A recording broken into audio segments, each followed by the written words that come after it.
Okay, we are live. Right, the time is 5:02. It's January 27th, 2025. This is a meeting of the Silverton Housing Authority. Meeting to order. Roll call, please. We'll actually be doing a work Work session, session. but we can state that all board members are present. Gotcha. Yep. We're waiting for Lindsay. Great. Okay. I will kick it over to you, Anne. Great. So today is a work session to establish the 2025 priorities of the Silverton Housing Authority.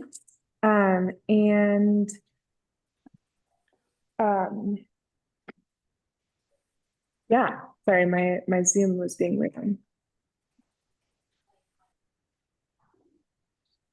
Okay. So 2025 is going to be our second operational year. So we're still growing and establishing ourselves as an organization. And so our objectives for today are to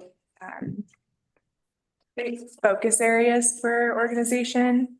Within the focus areas, we're going to create goals. And then we're going to generate and assign tasks, so like projects and developments under each focus area. And really all of these elements together generate our organizational impact. So what is the impact that we want to create, and who do we want to be in our community? So guiding questions for the session is, who does our work serve? How are they impacted by the issues we focus on? How does our work contribute to building a more equitable, vibrant, and resilient community? And how can the Silverton Housing Authority deepen its impact and maximize the resources that it has?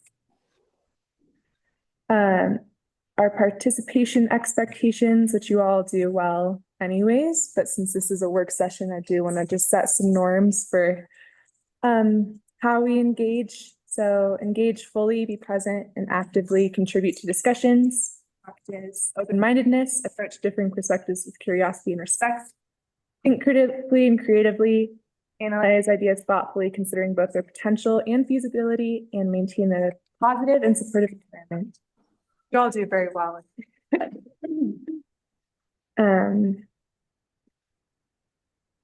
With that,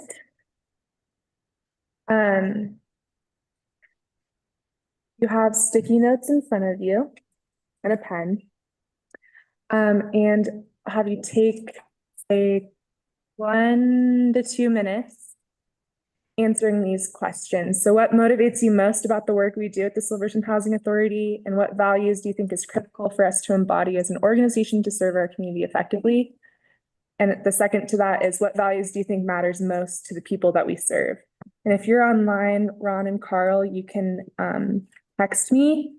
My number was in the email that I sent this afternoon. You can text me your responses to these. Any questions? And when you're done, just stick your sticky note to the side and I'll come grab it. You just repeat the questions. They're on the board. Great, thank you. And actually do a question. One has to be bigger. No, or I don't know. Whatever you want. One per sticky note or Multiple. Maybe one question, one sticky note per question. okay.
Then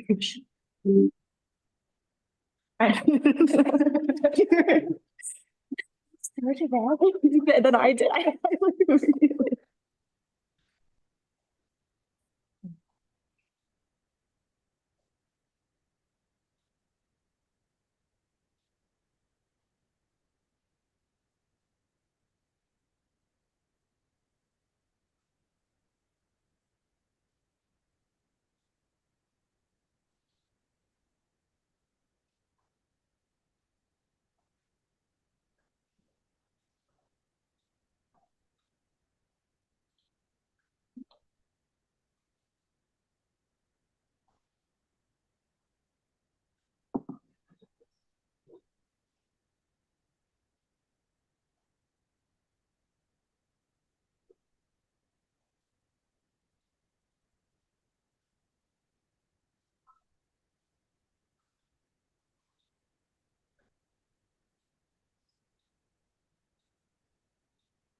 Sorry, I was late.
Just gonna wrap up real quick.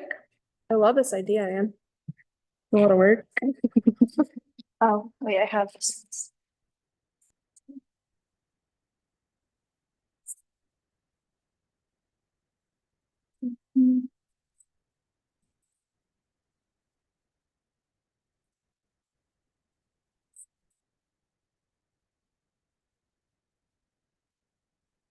Don't have anybody here. Can I bring it closer?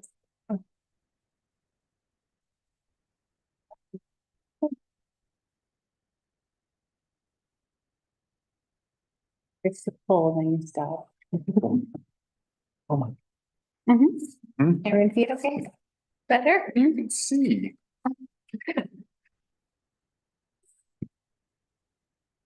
Makes me think we need an optometrist in town. Okay. Optometrist, dentist, doctor. Be on dentist. I gotta talk to you guys later. There's a chance that Dr. Brown's gonna bring in one of his friends who's a dentist. Oh, really? We just need the space. Dr. Brown is incredible. Janice is thinking about Dr. Owens. Durango wants to come up and do 1 day a week. I don't know. Okay. This is what I got basically from everybody.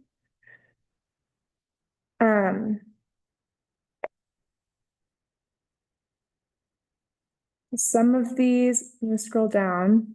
These are what were emailed before the meeting. It's so small. Sorry, I added some of the same ones. Me 'cause I too, just still like. I double add.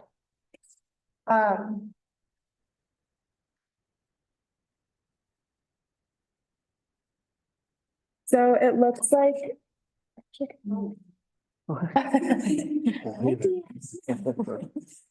Welcome. And even pops up, they can see them. Okay. So creativity was mentioned a couple times, flexibility, couple times, community input, housing people, affordability at multiple levels, ease of use, achieving homeownership goals, creativity, quality affordable housing. And if we so the motivation behind these prompts was to generate our values. And we can have a really big list or a small list, whatever you guys want. But these blue bubbles are values that I have already. Is there anything that we want to add from the upper level ones to these lowers? As the blue ones being our values.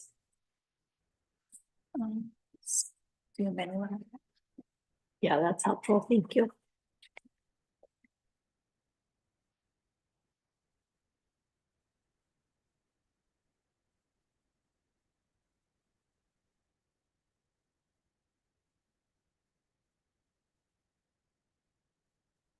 You know, something that stands out to me in the gray boxes that we haven't quite captured in the blue is like people. Mm.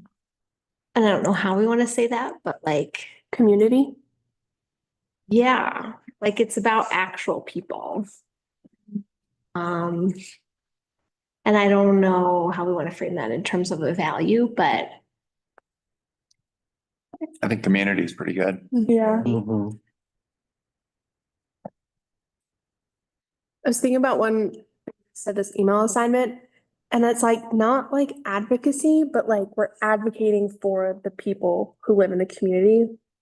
Like it's like active more than passive. I don't like advocacy, but proactive. yeah, like Uh,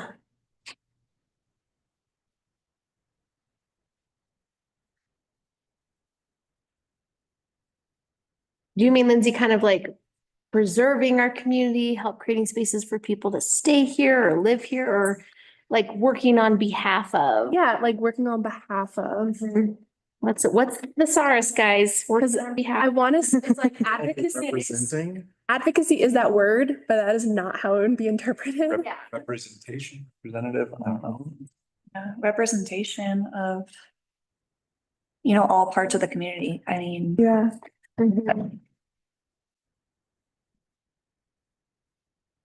Representing. and to ensuring that we're equitable with all parts of our community as well, with our meetings. Top of that, but continuing to be equitable so that everyone in our community knows what's going on. Do we feel okay with representation? I mean, accessibility kind of covers that, like lowering barriers to participation, to potentially qualifying, but maybe it's a little too. Well, representation is also like, oh, equity is good. I like equity. Because it's also like the education piece and thinking about like the broader community than just the people who will be living in the like specific homes.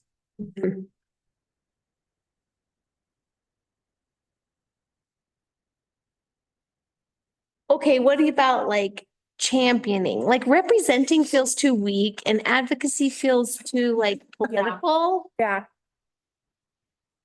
A champion, is that a Com- value? Championing? Community It champions. feels like Sports. Winning. Sports.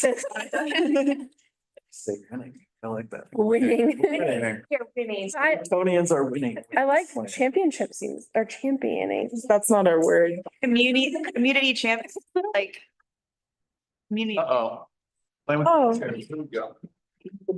I don't know, Value, community champion. I don't want to do that. because we are champions. I mean, we could, championship is Okay. That was so like. Right. Is the right sense or type Type of word. grammar? Like, cause it's also, I'm just looking up the synonyms, proponent, Mhm. promoter, white knight, oh my gosh. Probably stay away from that. Terrible thesaurus here. Is there any that we Can't say that. want to get rid of or feel redundant? Okay, let's see.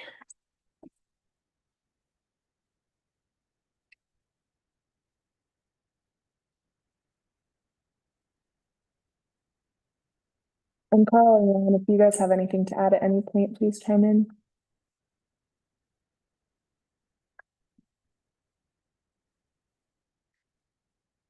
Could we consolidate like communication or education or like, so when we're thinking about communication, are we thinking about accessibility and equity in terms of communication? Are we thinking about proactive communication? Are we thinking about education as communication? Is there any way that some of those could be combined, or are we thinking about them differently? When we think of communication as a value, does that mean like people know where to get what they want or what the information they need? I feel like education is a goal rather than a value. Mhm. Mhm. Yeah, Like you don't have to have education, Yeah. right? Yes. Yep.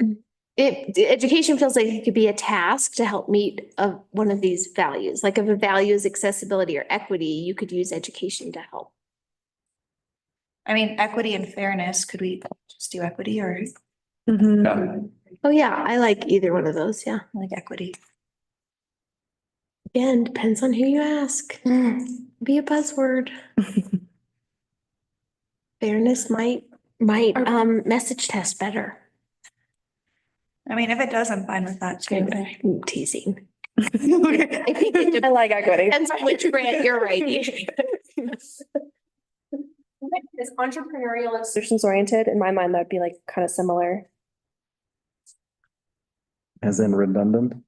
Yeah, I mean, they could be like a little different, but they will be, I would put them as the same category when I think about them. well, and couldn't that, I was thinking of creativity and I was thinking of it under the context of like really being creative about the models we're pursuing, the funding mechanisms we're thinking about, the partnerships, are we partnering with local businesses or public-private or like creativity could include entrepreneurial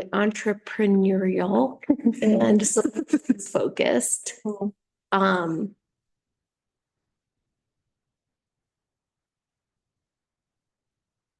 Or solutions oriented, that's right. I think I liked solutions oriented because you could spend a lot of time being like, wouldn't it be great if like, Mhm. these are the values we had and this is what our community could look like in a different world, but we're like also need to kind of get Actual done. needs. Yeah. Yeah, yeah. Uh-huh, yeah, I like that argument.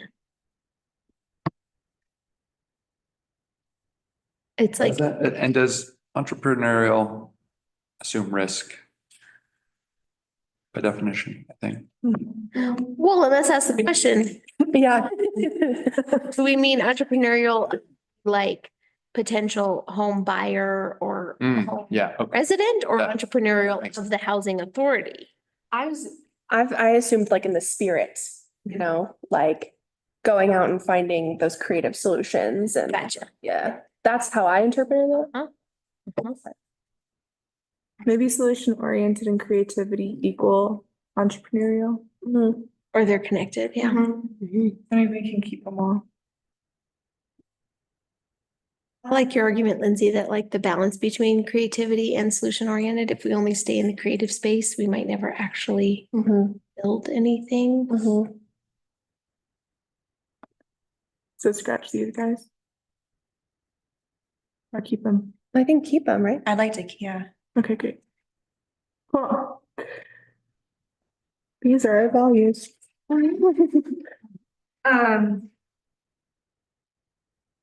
So then I just wanted to gut check that our mission and vision statement align with our values. So our mission is to advocate, promote, plan, and provide the long-term supply of quality, affordable housing to support equitable access to housing in the town of Silverton.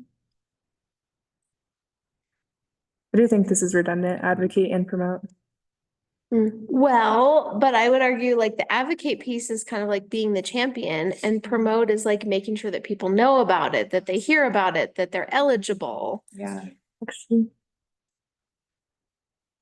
Mhm. And then the planning is like the creative piece of finding the funding and what's the building gonna be like and what does it look like and where does it go? And then Actually, providing is the building.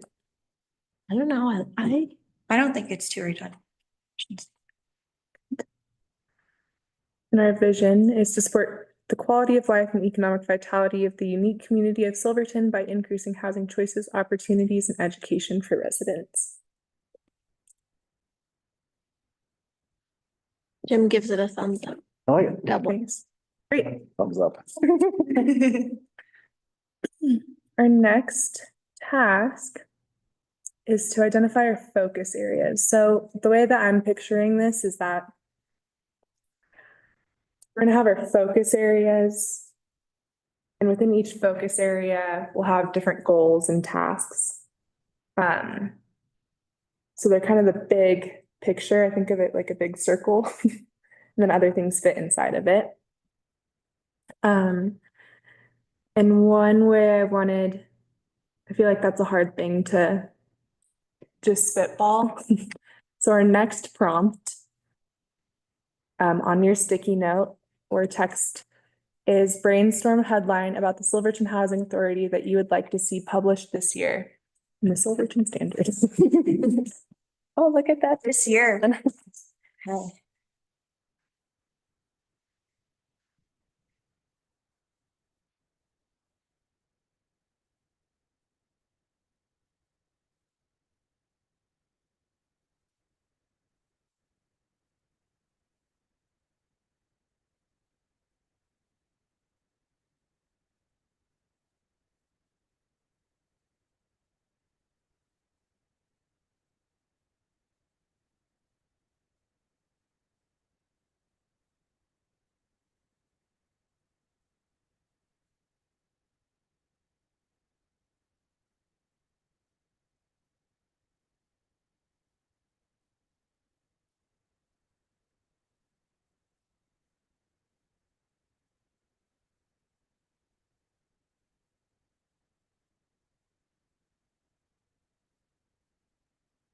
It's just a heavy.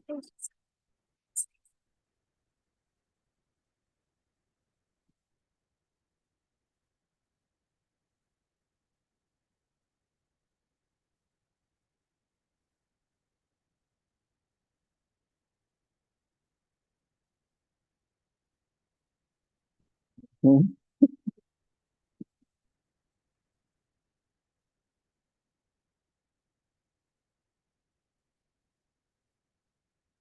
can have multiple headlines too. Great. Oh, I already was. Thanks so much. Go on, don't stop. No, Dana, I told Jim this is gonna be a flashback to Glenwood Springs. yeah. I want the fidgets. You didn't bring us yet? Oh, I have it downstairs, actually. You gotta sell dogs. they're the best. I had one in my house. Where'd it go? Someone stole it.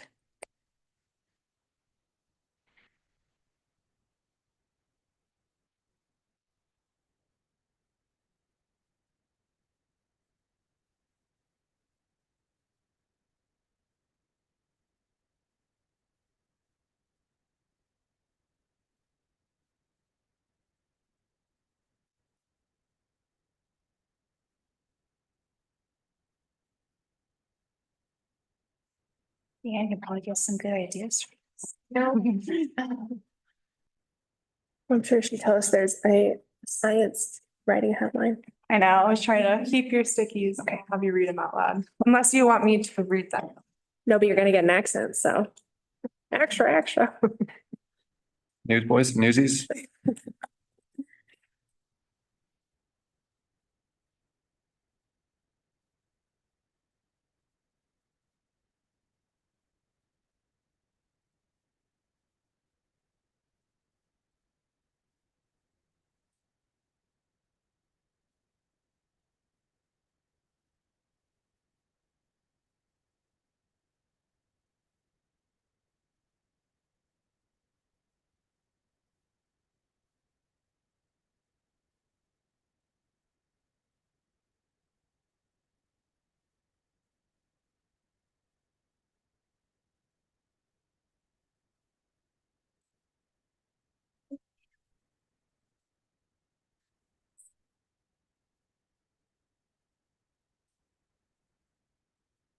Stuff you're like learning in your class.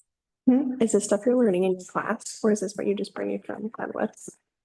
This was a prompt from Glenwood training. Interesting. Cool.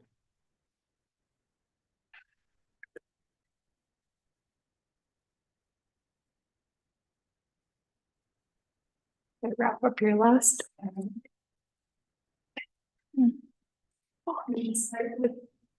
Lindsay. All right, mine are Town of Silverton cuts ribbon on new affordable housing units.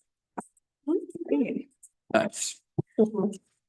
Trying to figure out how to buy a home? San Juan or Silverton Housing Authority has you covered. Trying to what? Trying to buy a home? Silverton Housing Authority has you covered. Nice. Covered, Okay. thank you. Yeah. Silverton Housing Authority helps several residents succeed in becoming homeowners in their first year and even more hopeful, or I guess out there line. Silverton Housing Authority leads the state in adding affordable housing stock to shoot for. Right, dream big, dream big.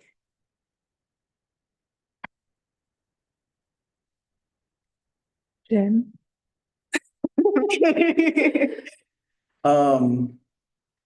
First one, I have several. Land banking pays dividends for Silverton Housing Authority. Yeah, attaboy. Drop in the bucket. Down. There you go. Construction complete on first cluster of housing units. And number 3, more grant money becomes available for Silverton Housing Authority. That one feels optimistic. Dan, I'm looking for a job. I know she's online, so We'll take you up on that. we're doing. I want credit if you take any of these. Right. In the byline. Gina. Okay, I've got a couple. Like everybody else, Silverton residents move into 8 new homes built by Silverton Housing Authority. It's 9. 9. Yes. Oh. Yes. Exciting partnership between SHA and local businesses for seasonal workforce housing. Getting creative, maybe it's in. Plans finalized for boxcar apartments.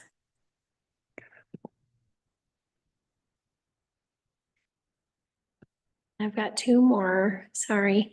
New renter protections in place for Silverton renters.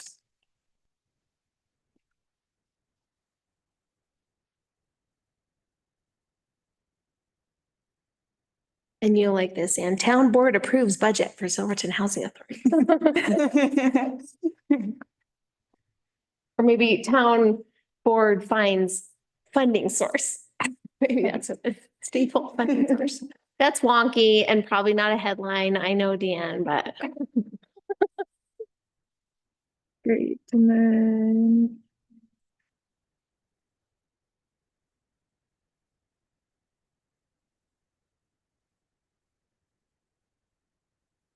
Okay. Silverton Housing Authority home ownership lottery results are in. Housing multiple new homeowners.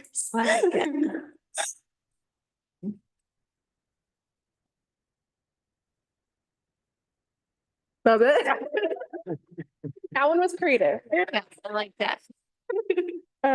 Great. Awesome. I think that's a really fun exercise. Oh, wait. Did Ron or Carl want to add any? I did not see any, but Okay. Carl and Ron, if you want to share them, you can. Yeah, I texted you, but I think The wrong number. all just really good. I can't add anything original because I had one about grants, I had one about breaking ground in the townhomes. So awesome.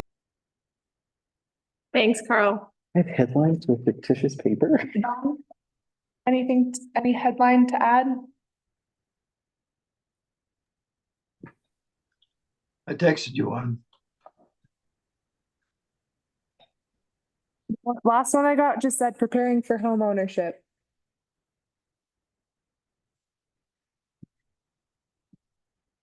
We can turn it into a sentence. Silvertonians. Preparing for homeownership? Yeah. Ron's ceiling is very precise. Cool. Okay, so from here, we can try to pick apart themes.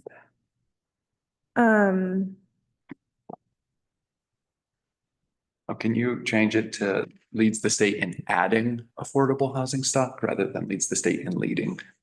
Oh, thank you. Yeah. You want to lead the leaders? I want to lead. Winners, we are winners. Remember, Winners win. Champion. Lead. You're a champion. we are champions. Adding units sounds like a big one. Mhm. You know, per capita, Per capita. Yeah, That's a good thing. not, you know, Denver. That's your numbers. What about, mileage? Yeah. I mean, really? No, Seems like there's a theme of finishing these townhomes, Mhm. building buildings. And I keep homes.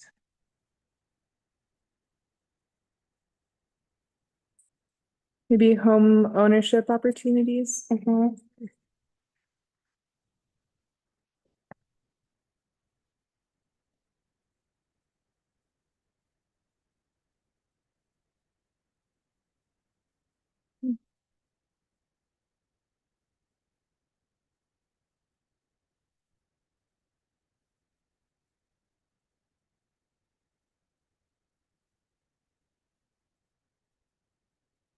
Partnerships and stable funding. Yeah, funding, stable funding. It seems like that was the theme last year, Jim, right? Yes. So far. I know. Hey, I'm still here. She's still sitting in that seat. Pretty stable. Yeah. She doesn't have a new chair, though. I like the old ones, actually. I like these.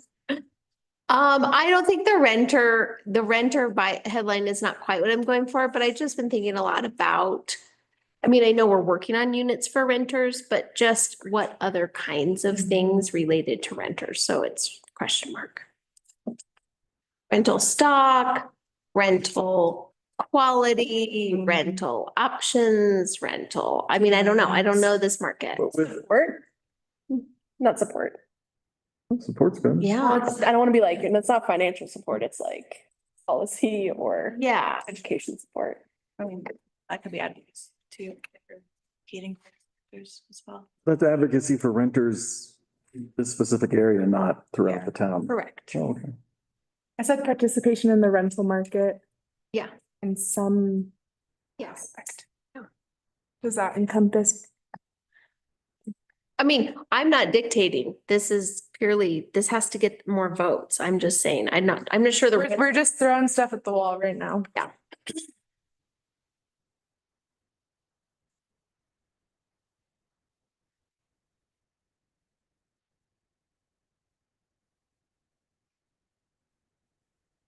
Yeah, I think that's a good start. A lot of this takes Should- like keeping momentum as well and Yeah, with our visions and plans.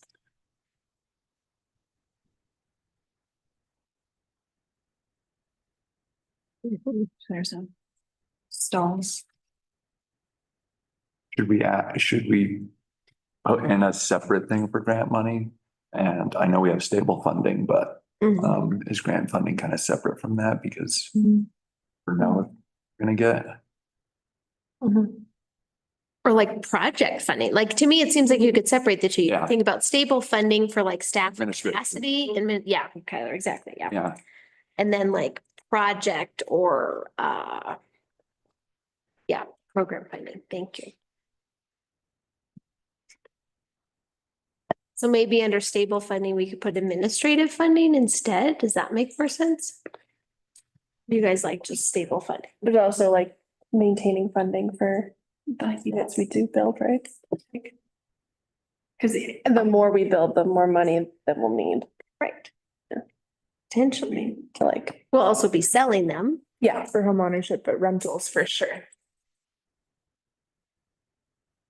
Great, let's start with that. What challenges do we foresee in 2025? And let's just popcorn. Staff capacity.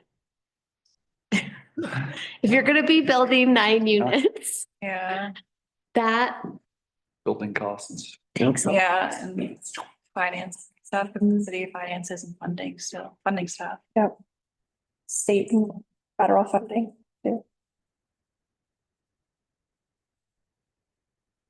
Look at us, Debbie Downers, so quick to talk. Positive. I'm just saying, like, Oh, man, yeah, yeah. these challenges are coming like crazy. It all comes back.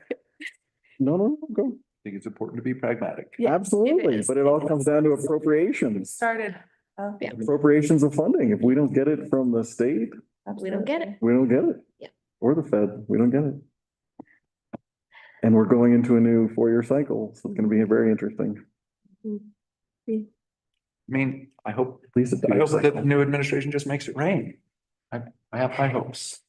Show me the money. No, you didn't worry.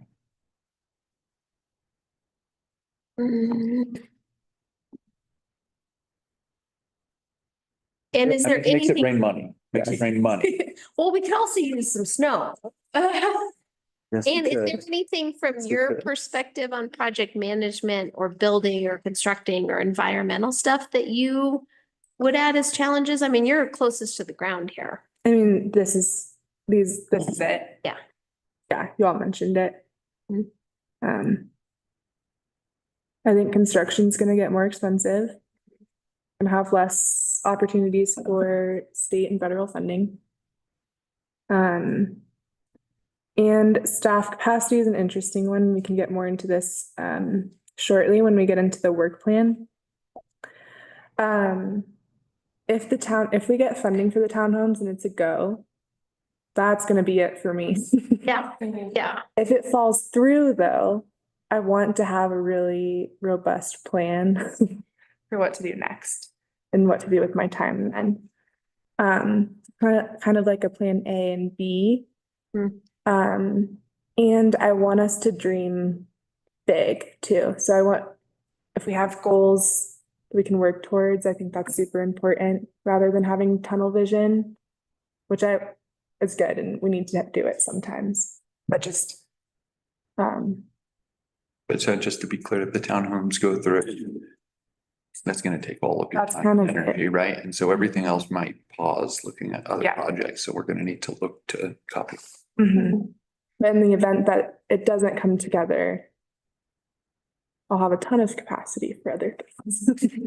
So I'm sort of envisioning it as plan A and plan B. With the boxcar or the, Townhomes. yeah, okay. Mhm. And we will know about that funding in March. Good news is that we made it through internal review, which was the scariest part. And on the 11th, I'll send you all an invite. And the public, I'll put it on our website as well. But I'll be presenting to the State Housing Board on February 11th. And that's when we're going to officially approve it or deny it. My God. I know, I kind of will. Too much. And we have another half a million from the Florida Health Foundation that still needs to actualize, so. But we should know by the end of February. Very soon. I'm like holding my, I know. It's easy. Okay. What areas need the most attention to fulfill our mission? Ron and Carl, anything to add on this? Sorry, the challenges? Okay. What areas? Oh, go ahead. thanks, Ron. He said he's good with that. Oh, okay. What areas need the most attention to fulfill our mission?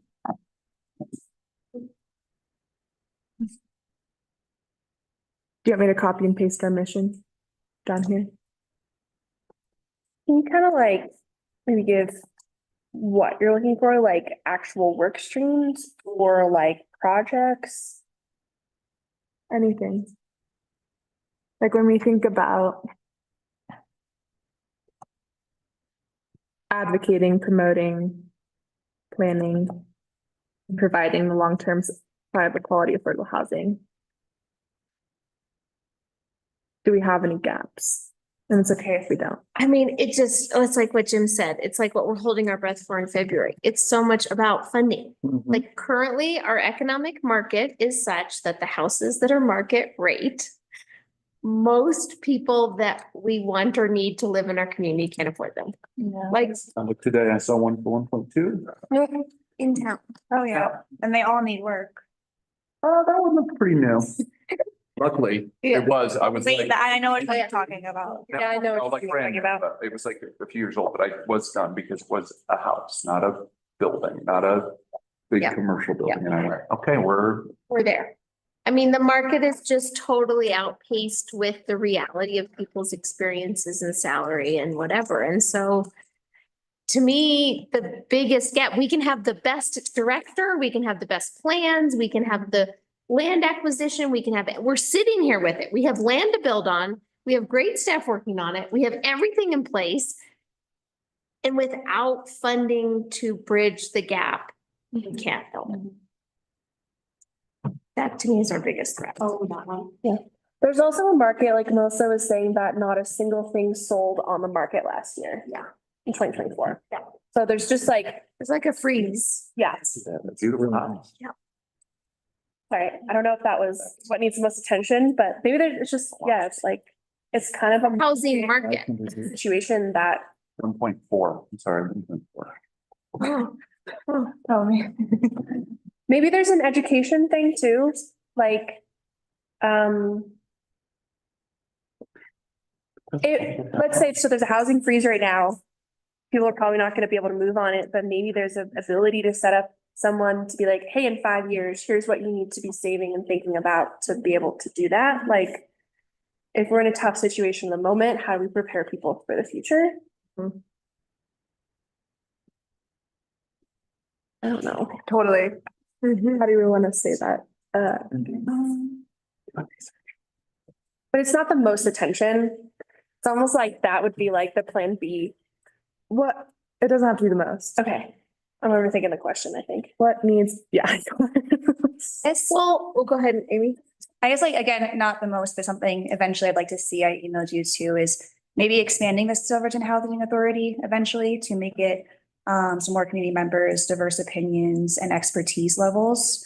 And just like for me, for example, since we're the housing authority now, we're the ones doing the lottery, so we wouldn't be eligible right now to apply for affordable housing ourselves. So just to expand that maybe. Is that how you want to say that? Yeah. Cindy, how do you want to say yours? I don't know how to say it. What about planning for the future? Yeah, like, it's like I don't know, so I think about it more like an education of like all these young folks coming in their 20s and they want to live here, but do they even know what it would take to like buy a home, you know? And that's just planning, and we just never got the skills. They don't teach that in class. And I think there's an aspect of like being Yeah. flexible and adaptable, because like we're in this position where a lot of the big ideas we want to see happen can't happen without funding. But if and when and as soon as, and if an funding opportunity came along, we want to be like ready to go. And so it's sort of like, we can't lose momentum, to your point earlier, I think Amy said.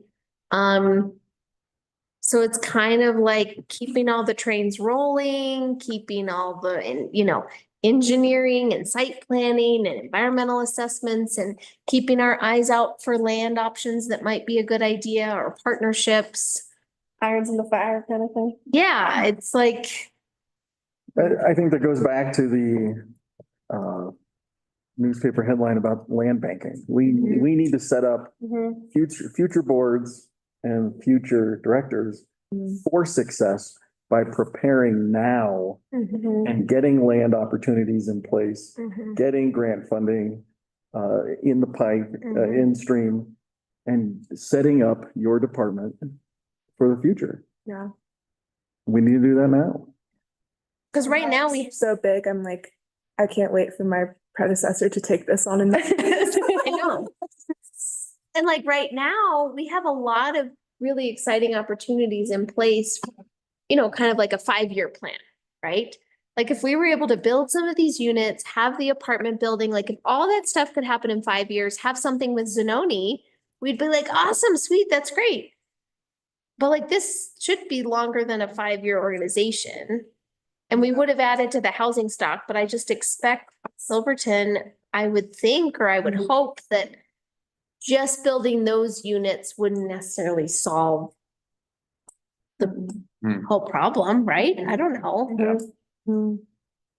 So we've set ourselves really well with annexation, the Zanoni parcel, you know, conveyances from the county, all the things we're working on, but what's the plan after that?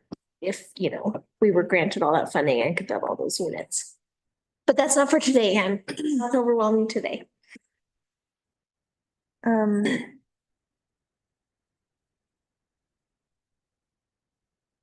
Okay, we need funding.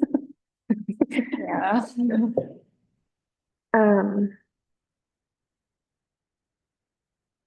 Now that we've put all of that out there,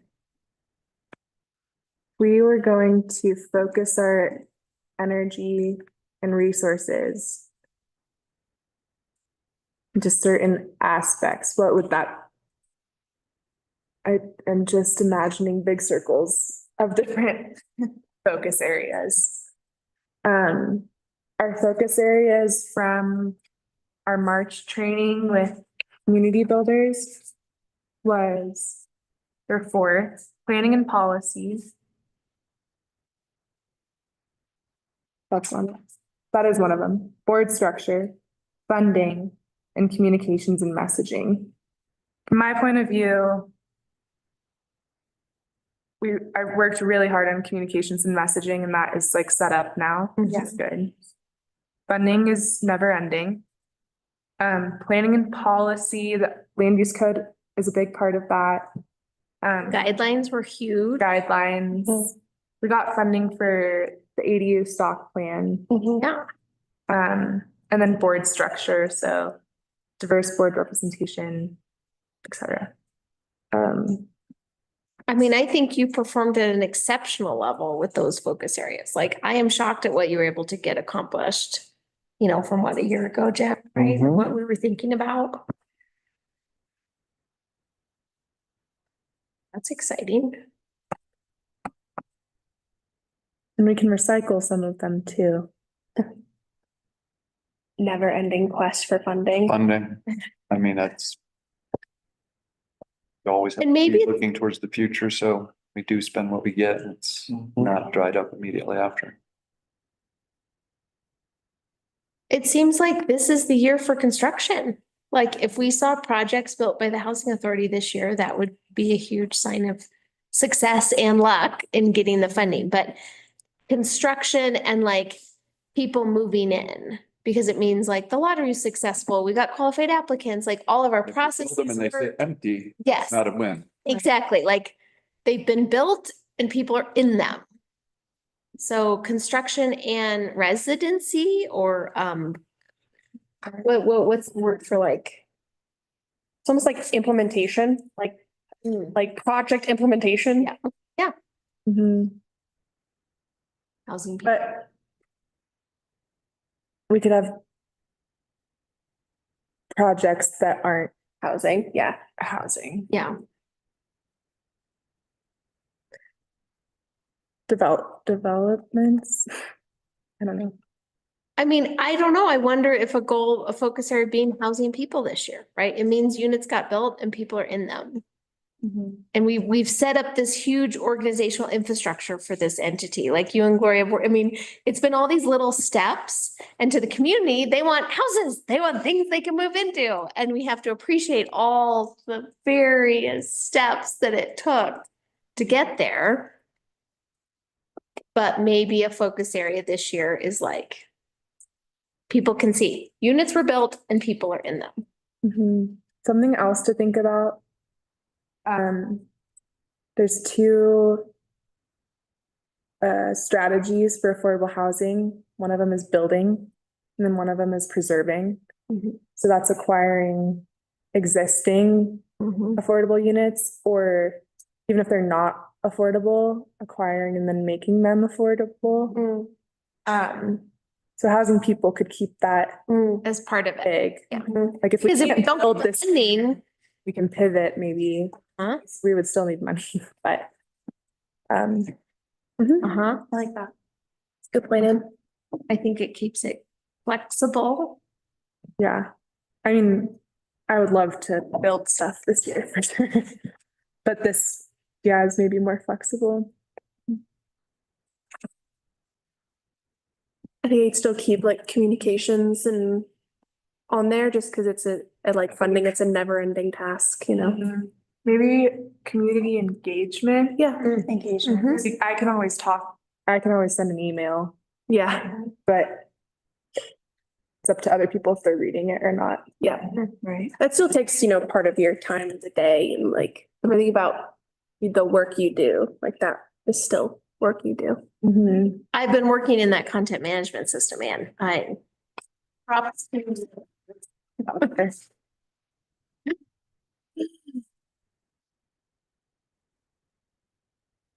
I think like community engagement at all levels, like in our meetings, in our.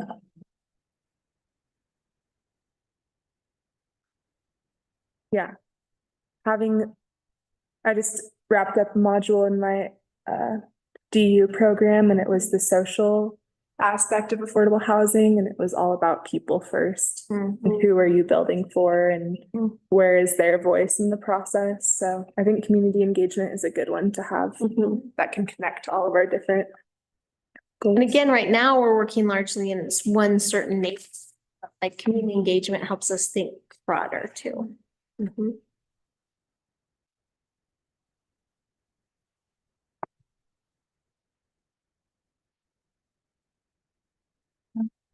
I still like the board structure or organizational expansion. Mhm. I mean, because when we went to New Glenwood, there was a lot of talk about like, does this board structure serve you? It's a very formal board.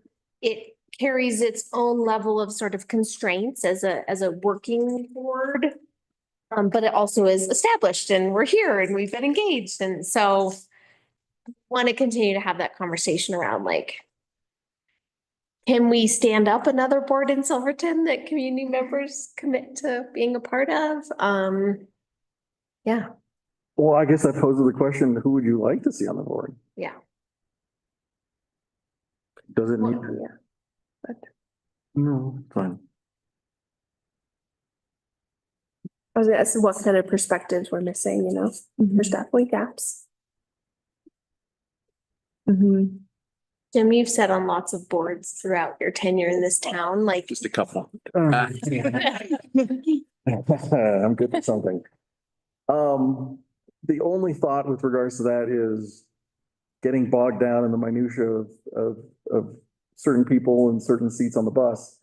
When the reality is getting everyone engaged to just get to that first stop on the destination, which is what? Funding. You've got architectural designs, you need funding, you need land, you gotta just implement it, put the car in drive and just go. That's just me. I don't like. You can sit on as many boards as you want, you can have as many people as you'd like, and maybe they're the right people. And maybe they're not the right people. Maybe our board currently as it's made up is not the best. I don't know. I don't know that. But if there's no momentum going forward, then there's just no momentum going forward. Does that make sense? Yeah, that does make sense. So you can have as many different people on the bus, that's the metaphor, is the bus. And you're the driver, you're going forward. But if you're not, if we don't know exactly where we're going and how we're gonna get there, it doesn't really matter. Mhm. And I would hate for this group, for you to get bogged down and to stall. See that? Yeah, I think, Cause it's a. Using the metaphor. I like that. Yeah. I think And for the engine to sputter. momentum we'd have to have a clear.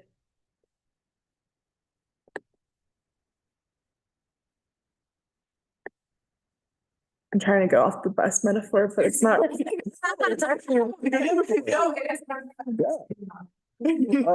My thought is like.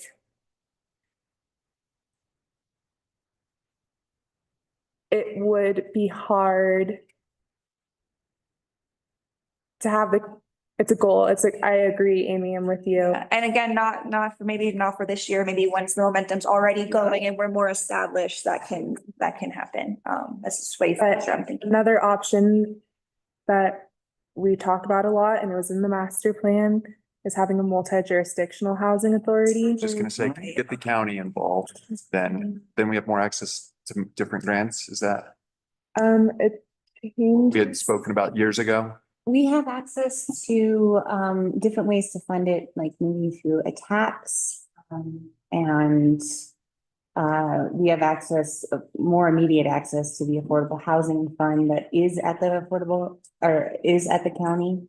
And then there are creative ways that we can, it basically gives us more authority to find the funding. And I remember when the joint meeting with the county and we were starting down this road, I'm sad that they're not part of it now, but maybe we can revisit that. I would, maybe that, when we're thinking about structuring goals, maybe that's the place to start for this year. Because it seems like a really good way to expand our capacity. And I suspect that because of our ability to demonstrate some success, some organizational infrastructure established, you've been a great lead in this role. And I think the county also just recently acquired land. Like there could be a broader way to think about this, right? Like there might be a useful purpose for thinking about this and thinking about housing, not just in the context of Anvil and the Silverton Housing Authority, but broader. I wonder if that is a goal. That could be a goal under funding. Okay, yeah. Maybe. Or another goal could just be like,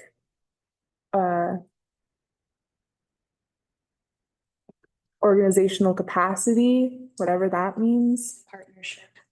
Like three focus areas, like sometimes keeping it simple. I agree. Yeah. I have an interesting one. Existing real estate here in town. I know that there are derelict properties around town that could be, it may fall into the purview of the housing authority to say, hey, we're willing to pay you if you're willing to do this, and we can offset both with cash and with some tax incentives. We'll take this off your hands and we will show the public immediately how we can restore this and renovate it. And that right there is almost immediate housing for locals. Yeah. Money. That's why my number one is schools out there. Yeah, I agree. Bank on your bus. So I think we've done an excellent job about thinking, okay, how does Little Silverton take advantage of the funding opportunities that are out there? And so I think we've done an excellent job with that. We've tapped into Brownsfield. We've tapped into, purchasing the Zanoni parcel. We've tapped into the Prop 123. Like we've done all those pieces. And I think the existing housing stock is an unexplored potential in two areas. One, how many people have come up to us? They've come up to me, I don't know, about all vacant houses in town and why can't we house people in those vacant houses? And so two things there, the carrot and the stick, right? What are our options for creating incentives? Whatever that looks like, you need funding, you need tax breaks, you need whatever to help get people to maybe rent their vacant homes or sell them. And can we re-explore this whole idea about making it a little less desirable to keep your home vacant? Vacancy. Yeah, vacancy. Or the What- opposite of that, if it's. Exactly. You get a tax break, Or if both. there are people in that. Both, either or. And so if you start doing fees and structures that way, you might have a little bit of a revenue source for Positive. funding. I like that. And you also try to shift we're talking about a market crisis, right? Part of it is supply. Right. And so if you start to shift the supply, then you don't just have to find gap funding.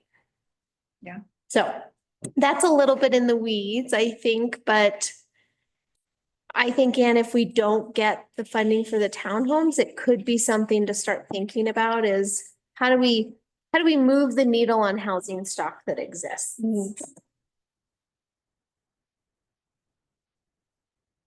And again, maybe that's under housing people. And so if we get the funding, we're housing people by building in units. If we don't get the funding, we're housing people by thinking about existing housing stock and getting creative with certified local government and historic preservation credits. Yeah.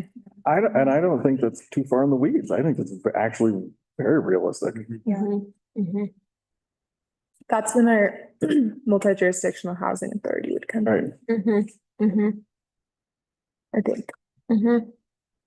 And people are more apt, individuals are more apt to be incentivized by positive reinforcement Mhm. than if it's negative. Mhm. So telling someone, I'm gonna tax you if you don't do this, no, but we'll give you some sort of tax relief if you do this. Mhm. Yeah. I think it may sway individuals, whether they're homeowners of an existing Mhm. ready to move in turnkey property or property owners that have that derelict property that may need some love. Mhm.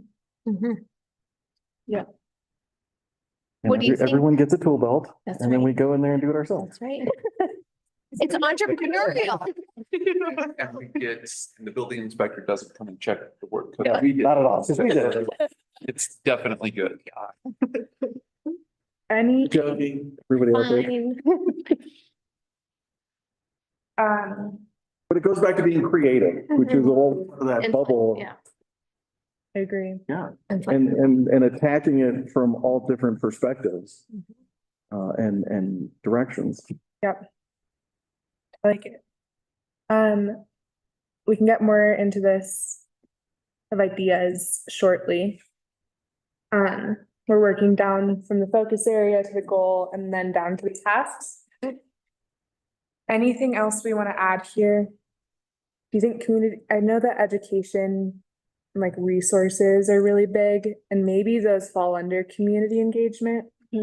I think they do. Yeah. I mean, community engagement could even fall under the piece of educating existing homeowners about now we have these ADU plans and now, hey, did you know you could get a tax credit to renovate, blah, blah, blah, blah, blah. Like that could all be under community engagement too. Great. How do you feel about these three? I love them. I like the house. Oh, you could, okay, I'm the communicator. You could do find funding, house people, and what was the, find funding, house people, and engage community.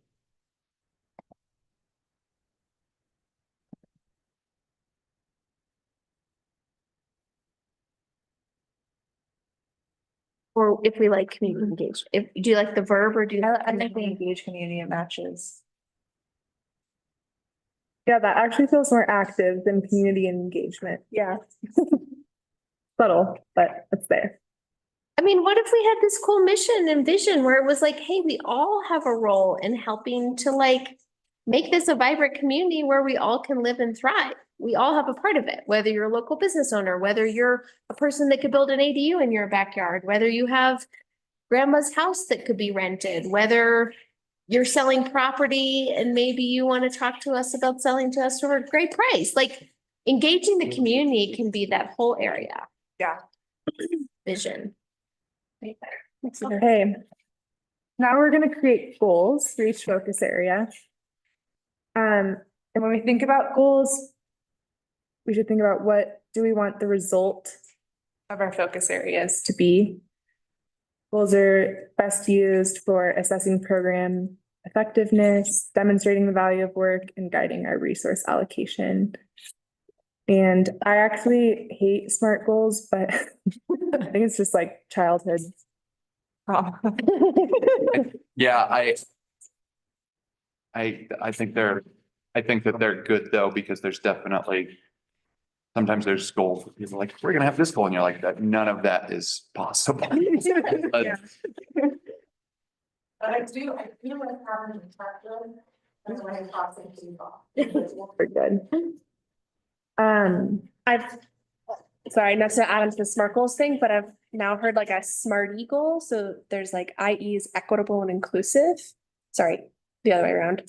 I don't know if we want to add that, but just like as we talk about the people we're serving, adding in the like equity and inclusive.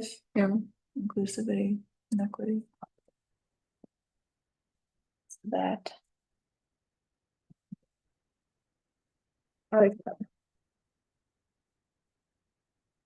As we just kind of talked bad about SMART goals. No, they're good. They're good. They just require some thinking. Okay, find funding. So my salary is paid through the end of this year by a grant. And then in 2026, 25% of my salary or this position's salary will be covered by the grant. And we have to find the other 75.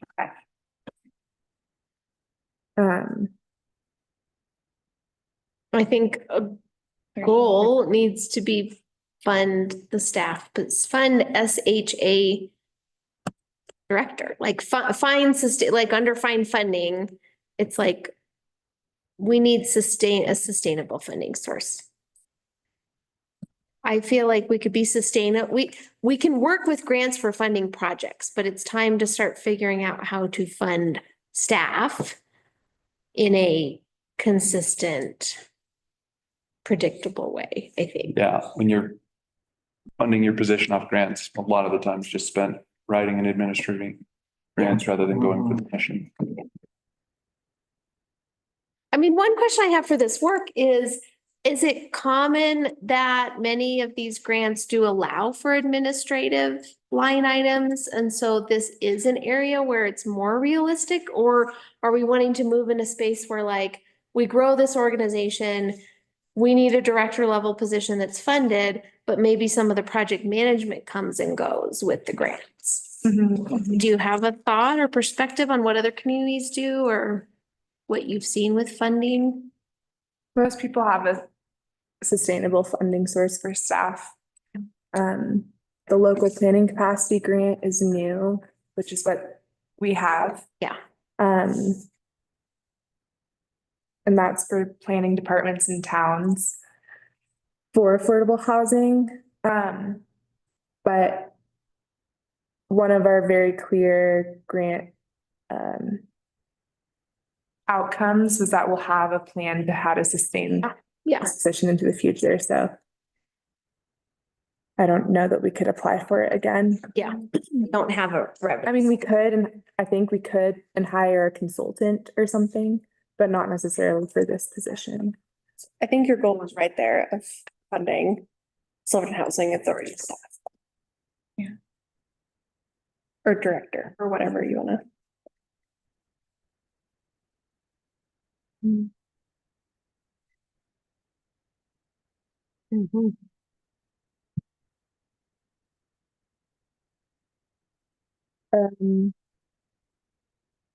Measurable.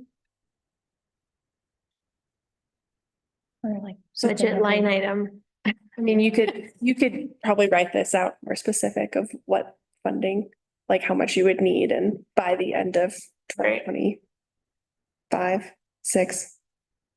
It'd have to be by the end of this year to get adopted into next year's budget. Yeah, and 2025. By the end of 2025. Oh, I spelled relevant wrong. I think that's relevant. I don't get what this one actually means for. It's not like a random goal, like Yeah. you're not trying to very go relevant. fund like 3 other staff. Time bound was by the end of 2025. Oh, achievable. Maybe. Yes. Yeah. I think I mean, and for how long? Annually? And yeah, I guess that's where, Totally. And sustainable funding. Mm-hmm. Yeah.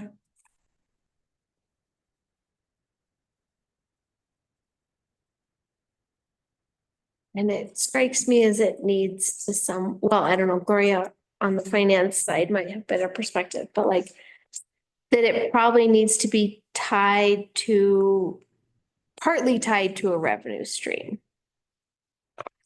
I mean, to some extent, like general fund, again, to some extent, I can say, okay, we have our general sales tax and like we live in a tourist-based economy where we kind of have to support this larger piece of people not living here, but coming and shopping and staying and doing all the things. So I'm okay from a finance perspective, justifying funding some of this through general sales tax. And I also think it makes sense to think about what's the revenue source for this. But I don't know, finance committee colleagues might have different perspective. Is this what you're looking for, Anne? Or are we like getting in the weeds too Oh, much? this is good. Okay. Does that feel good for that one? Why can't we introduce a penny sales tax?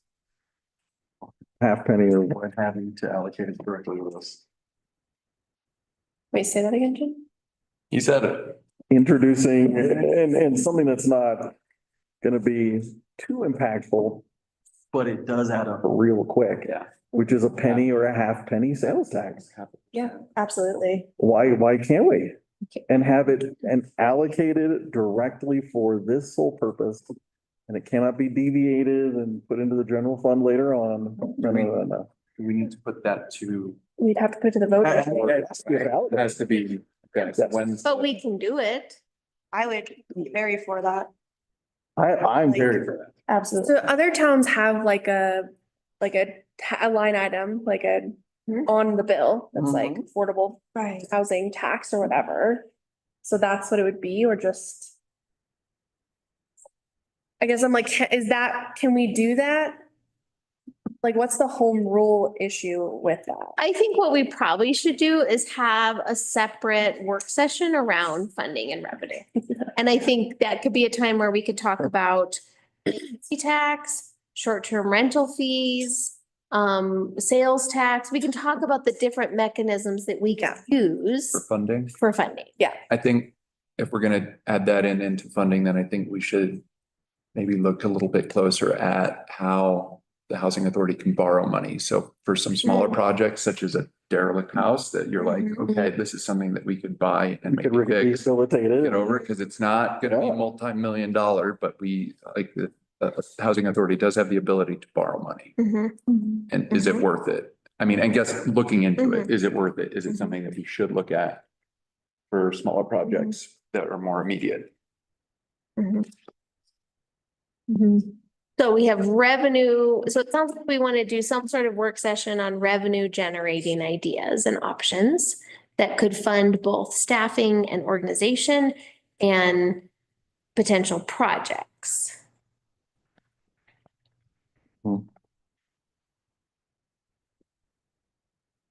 And maybe those could be in the same one, maybe they can't, I don't know, we may be too much for one, because if we're talking about potential projects, I mean, I would be curious to be more educated on what kind of tax credits are available for homeowners, what kind of incentives are out there, and that might be its whole other bucket of conversation.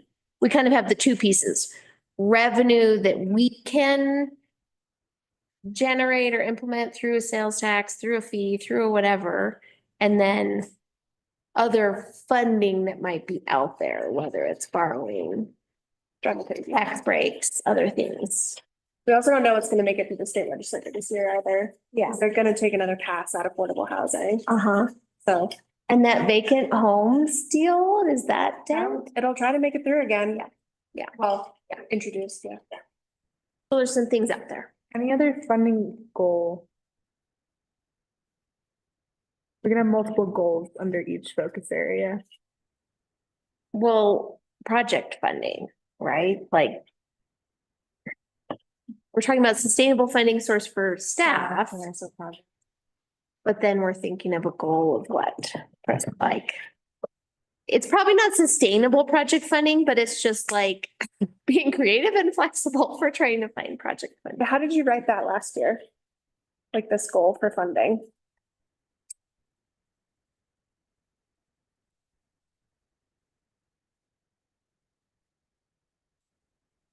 It was like an evergreen goal, really. Mhm.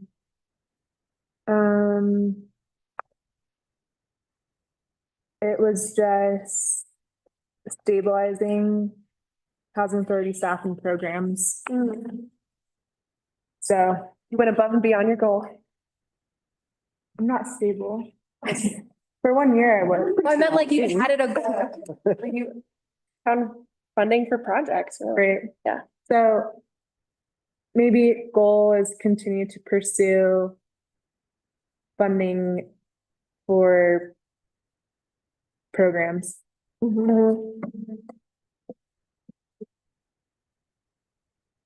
And that sounds hard to be, It's super hard to be smart because it has to be flexible. yeah.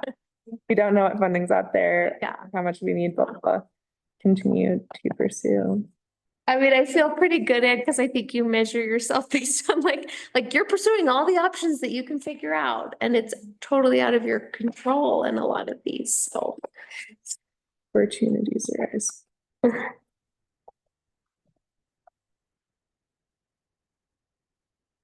I mean, it could be smart in the sense of you could count the number of grants submitted, and. I mean, do you don't. want me to try to apply to 5 grants or 2 grants? I don't know what grants I'm gonna. No, That's hard. Yeah. I think this is right. Not smartly.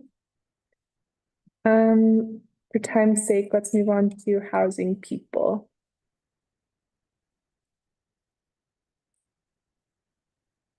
Do you want an A and a B?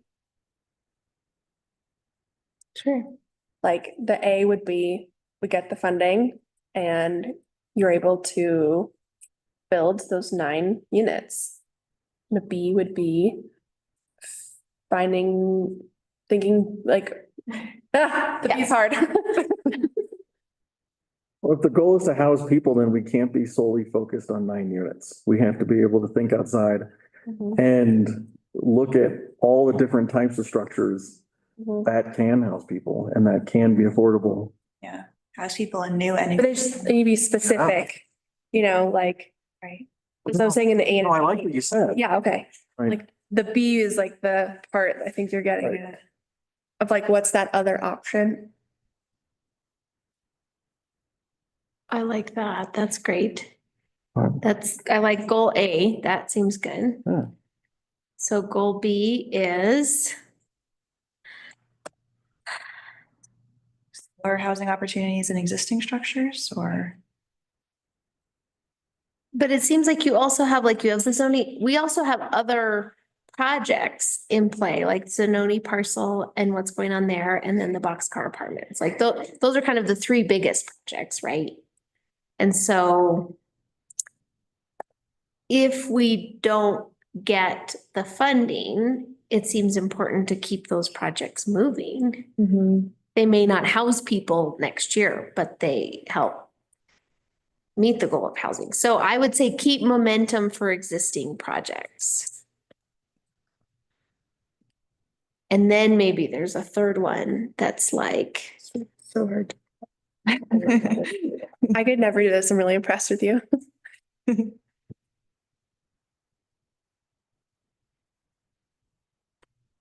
like, and if you get a roadblock with that, then like pivot to explore other creative housing options.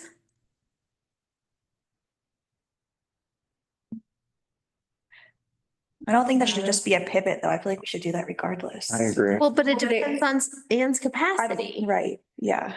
I mean, you guys could take a stab at it too. We've been told. I build, okay, we want to turn the vacant homes over. We want to rehab all the derelict buildings. We want to have a bunch of businesses come together and build a boarding house. I want a boarding house. I'm telling you, is that you should 100 years ago? It has to be on. Sit down. Build a boarding house. Am I wrong? You read that section of the paper? About how they lived in their boarding house? Okay, we have new standards, Jim. We're not gonna put it in avalanche path. Let's Oh, just okay. start there. The tunnels are gone anyway, so. They're good, yeah. Communal, living, seasonal, I'm telling you. It's Maybe the, not a bad idea at all. Yeah. And then I guess to achieve full occupancy of the new units built in 2025, that's assuming they're going to be built and with the construction. Like my thought is, okay, if we get the funding, you're all in on goal number one. That's like getting people approved, getting people through the process, building these units, actually getting it constructed. That feels like all of your time. Okay, if we don't get the funding, then we have these multiple other projects that are in various play that need funding, that have plans. You know, they're already partly through the planning stage. Let's not abandon them. And that's up to you, Anne, of saying how much time you have. I think we all want creative other ideas. We want to see the private market stock There's change.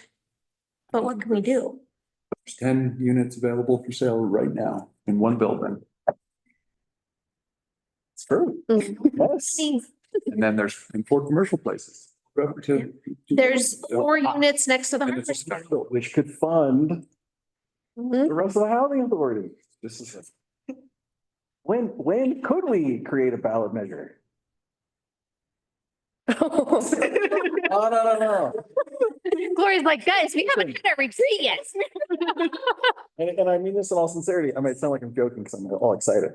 But if you have a designated source of revenue coming in and some of these other ones that are outside our local resources fall through, we can explore these other options. We Mhm. can go because we have revenue coming in to provide debt service to all these things that we want to acquire yeah. and fix up and build and create. Also, I mean, if we're multi-jurisdictional, Mm. that we can levy a sales or use tax Yes.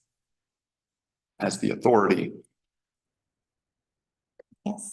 or ad valorem property tax, or this other one, which is an development impact fee. So it seems like a multi-jurisdictional housing authority gives us more, increases our ability.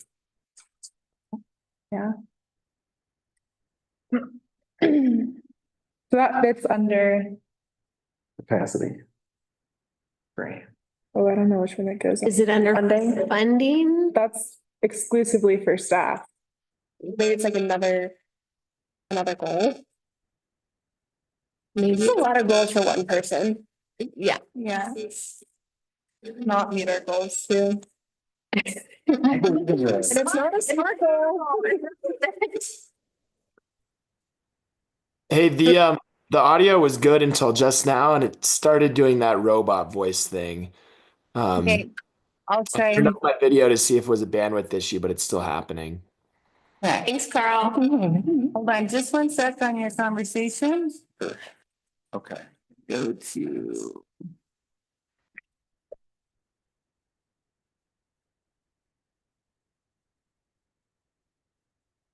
Turn it off and on again. I mean, Anne, I'm super impressed with all of the things you were able to accomplish last year, like, and we also want to make sure what we're doing is sustainable. Carl, is that better? Can you give me a thumbs up? Okay. Yeah, that's better. And I know I haven't had much to say, but I'm loving the sound of this conversation, and I'm in agreement with pretty much everything. Thanks, y'all, for all the great ideas. Thanks, Carl. It seems like moving forward on potentially expanding the organizational structure, i.e. multi-jurisdictional. That feels like a really good goal for 2025. Good good goal or a big goal? good goal. Yeah. I mean, and big, but good. goal. Because it could be the potential to help address a whole variety of other goals and challenges. Yeah. So how do we want to say that? How direct do you want to be? I mean, the risk is the county doesn't want to become a multi-jurisdictional housing authority.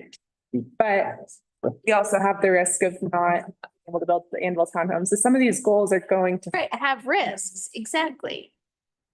There's a variety of things out of our control with these goals. That doesn't mean we shouldn't set them as goals. Explore the option too. yeah. I mean, yeah, explore becoming a multi-jurisdictional. And I mean- Housing authority. Is there any Explore, maybe pursue. is there any point in if the county doesn't want to play, then looking at your A, that we can become a multi-jurisdictional housing authority with them? Yeah, I mean, I don't know. I'm just,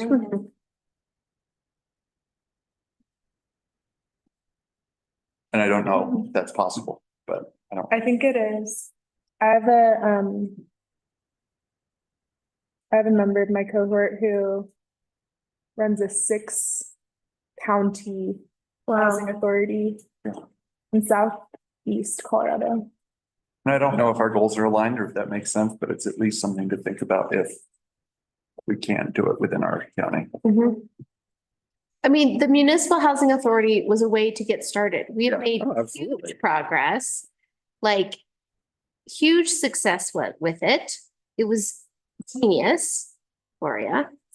And I think it's now, maybe it's time for us to grow up and see if the next step is possible. And I think we have demonstrated success under our belt, so. Mhm. Is this smart goal pursuit? Okay. The third thing we were talking about was creativity, like, I know I got stuck on how to write that one. what about? There's almost an element, like, I feel like we've captured the spirit of what Plan B is. There's almost like we have to wait until after, like, end of February to like write this goal if we want it to be in the SMART framework. I agree. That's a good point. If you want it to be, measurable and specific. Yeah. Because by then we could rethink priorities, like, okay, we didn't get this. Our next focus for the next 7 months or 8 months is whatever, whether it's boxcar apartment, whether it's Zanoni, whether it's existing housing stock options. I like that. Do you feel okay waiting? I do. Okay. That's smart. Okay, engage community goal. We have so many goals. We gotta make an impact. Oh, I know. I mean, I just wrote my work plan and this is blowing my mind, so.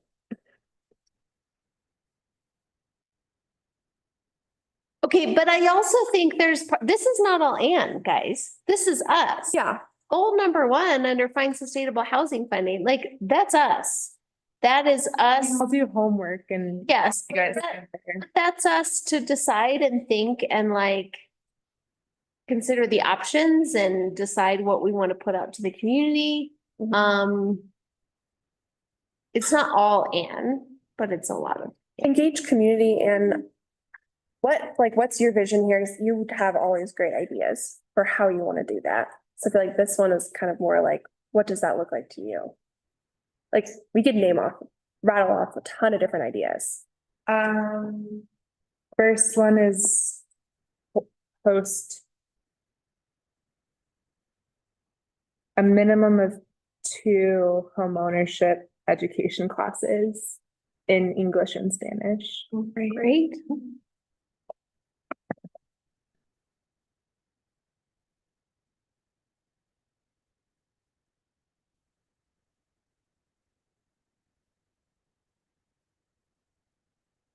Oh, yes. Okay, I did.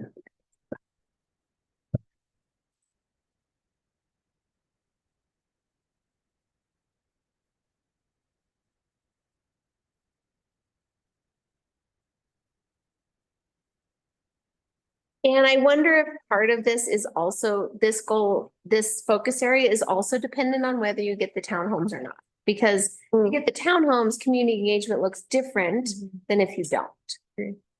So is this another piece where we're a little bit in limbo? I think goal number 1 is great. You do that regardless, because it goes to Lindsay's point earlier about just like helping people have that awareness of what it takes to buy a home.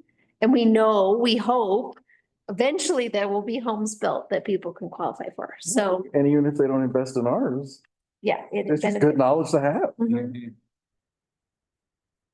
Mhm.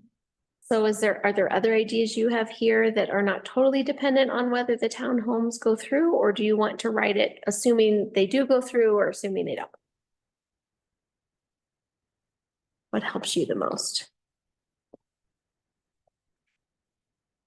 I mean, when I think about last year and compared to this year, and you said it earlier, Dana, like people want to see stuff done. And so we're so focused on development, which is great. And I think that's what we're meant to do right now. But I also want to make sure that we're like, I just want people to be like, yeah, the housing authority did something for me or like my neighbor this year. What does that look like? And I don't really know. Mm. And that's, I don't know. It might be too big of a goal or it's, I don't think you should beat yourself up over that. 'Cause Well- there's some things that are just, that's beyond all of us. Yeah, I agree. that's right. Yeah. And we did build units. Mhm. Units got built and people are living in them. Like, that did happen. I mean, I know they're like reading some of the comments. Like, how can we help prepare you? But like, some of this stuff is just out of our control. Right. We can't give them better interest rates. Well, I mean, you can't beat yourself up over it. No. I'm not necessarily like beating myself up, but it's just like, it is an opportunity of growth, I think. But it might be out of reach still. Well, what are other things other people are looking for? Is it other renter stuff? Is it the like vacancy, more education or information for people that might want to rent a home? I just wish there was a way, like I get a lot of emails from people looking for affordable rentals. And maybe we like do some sort of program where like we offer a background check for tenants and like that helps them Type thing. get into, like we can serve as a reference or something. I don't know. Maybe there's like more of a storytelling element too, because like we're all neighbors essentially, like this town's tiny. And so like telling a story of like what you did this year, that's like maybe not in the email, but like that could be like our goal of what we can take ownership of being able to like communicate that to the community a little bit better. I think proving success of the program did prove success this year, and we need to like share that. And even like just sharing, the Silverton Housing Authority guidelines feels very in the weeds, very wonky. But how many people have provided comment or have said to me personally, like, oh, well, previously when we did affordable housing, this and this and this went wrong, and it's just gonna happen again. And instead, like, we can say, well, actually, this is what we've worked on. And I like your point, Lindsay, that like telling the story of the Silverton Housing Authority's success or championing the work of the Silverton Housing Authority. And then that isn't just something that sits with you. It sits with all of us. And it helps people get more buy-in about the organization and what's happening. I mean, I just talked to someone on Tuesday. They had no idea we had a housing authority. Yeah, still. Cause they didn't come to the farmer's market. Yeah. I'm just, I think like, yeah, that was the moment where we were like, okay, well, this is what's happening. Here's the impact. Like we can help with that. Their goal. I liked what you had. Share the story or share the success. I just think like people need to like see themselves in the program, and when you see what it actually looks like and is tangible, like it makes more sense cognitively to someone.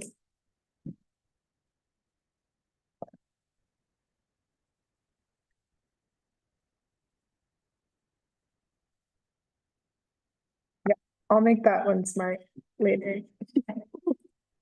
Okay, let's move on.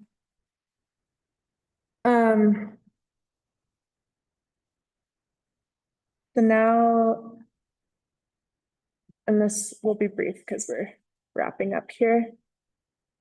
And we've touched on it throughout the whole night, is our work plan and sort of assigning and seeing if our existing tasks align with these. If all the things we've already told you to do. No, this was my goal. I didn't tell you guys this, but I wanted this to be opportunity for you all to share your ideas. Because you all came on, some of you came on without a say in a lot of things, and a lot of things were just like in going. And so I want you all to have an opportunity to share ideas, and because it's a lot. I have a lot going on in my head, but I want to hear from you too. So this is what I have for our tasks. The size is how much work it is.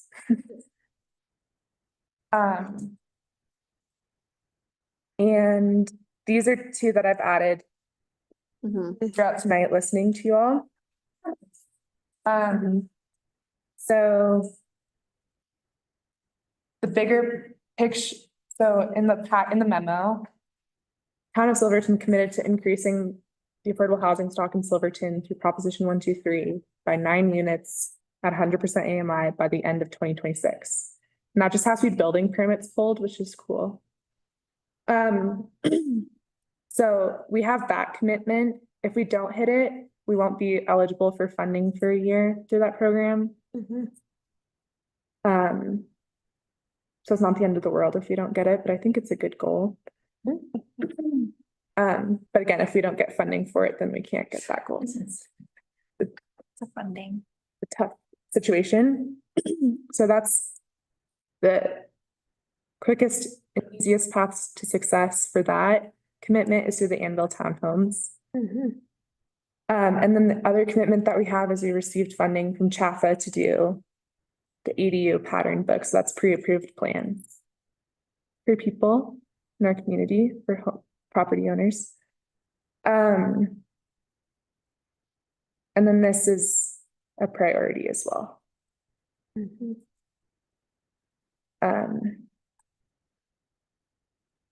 This one has grant funding still related to it, and it's underway, the site engineering.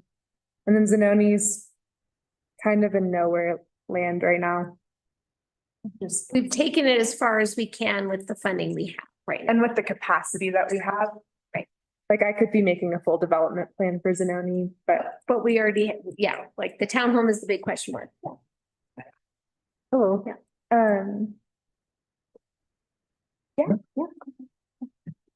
So let's put them in focus areas. Oh, that might be hard, huh? We don't have to assign them to focus areas. Maybe it's good to know where our gaps are. But let's do order. Like priority. Priority Okay. and anything we want to add. So I would add like. This one's weird. I don't know where it belongs, but I think another goal is. Create a fourth column, call it weird. Focus area of Good. weird, no, Right. of any. Another goal was, or a task was pursuing multi-jurisdictional housing authority. Yeah.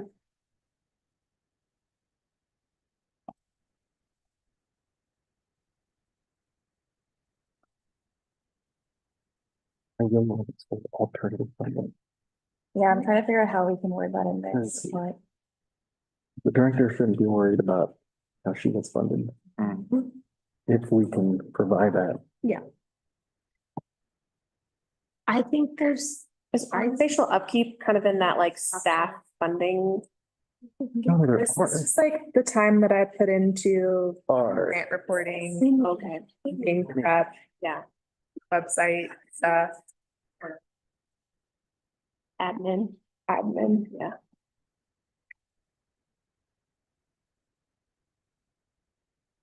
I mean, it feels like, yeah, I mean, some of these it's hard to totally put in buckets, but I like what you're doing there. Yeah. It's like the box, the townhomes is kind of like all across the board. Yeah, Dependent on, yeah. but it would really check the box of housing people. Yeah. Yeah. Actually, also, this is hard. Because if we have them in these categories, are we saying that pursuing a multi-jurisdictional housing authority is equal to the Anvil townhomes? Or should we do like a legit list? I don't know. I think all of these meet all three of the focus areas, right? Mhm. Like in the Anvil townhomes, you'll have to find funding, you have to house people, and you have to engage the community throughout that process, right? Yep. Yeah. So it's almost like a criteria of what the gray box is that does it align with two or more focus areas? Yeah, like that, Lindsay.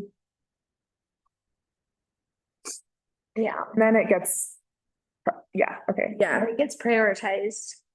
I think Anvil townhomes at the top. Yeah. What's next? I mean, organizational upkeep is that one. It doesn't have to be, this is just something that floats out here Yeah. that takes my time. Yeah, we can't ignore it Yeah. because it factors into you doing your job. So I think it just has to be a given. Or is that first? I don't know. I don't know. That's too in the weeds. Yeah. It doesn't matter. I guess in terms of ordering, is this helpful for you so you can kind of like focus your day to day? Okay. I'm still interested in the pursuing the multi-jurisdictional housing authority as somewhat of a priority. Sorry, and then there's also just that plan A, plan B layer too. Say what? There's the what? The plan A, plan B layer. Cause if get the grant, kind of some of these things might shift. Right. To next year. Yeah. Yeah. The entire list of priorities might be. I mean, it's really tricky though, guys. It's a capacity question because, okay, let's say we do get the townhome funding. That is like, we are building units this year. That is the goal. If we do it, it's great. And then we're into year 2026 or year 3. And like, if we haven't had the funding and revenue work session, if we haven't explored the multi-jurisdictional housing authority, we may not be set up to do something in year 3. Absolutely. Now, again, maybe we have to go slow to go fast. And Gloria, maybe we need to step on the gas, step on the brake, which we're not good at doing.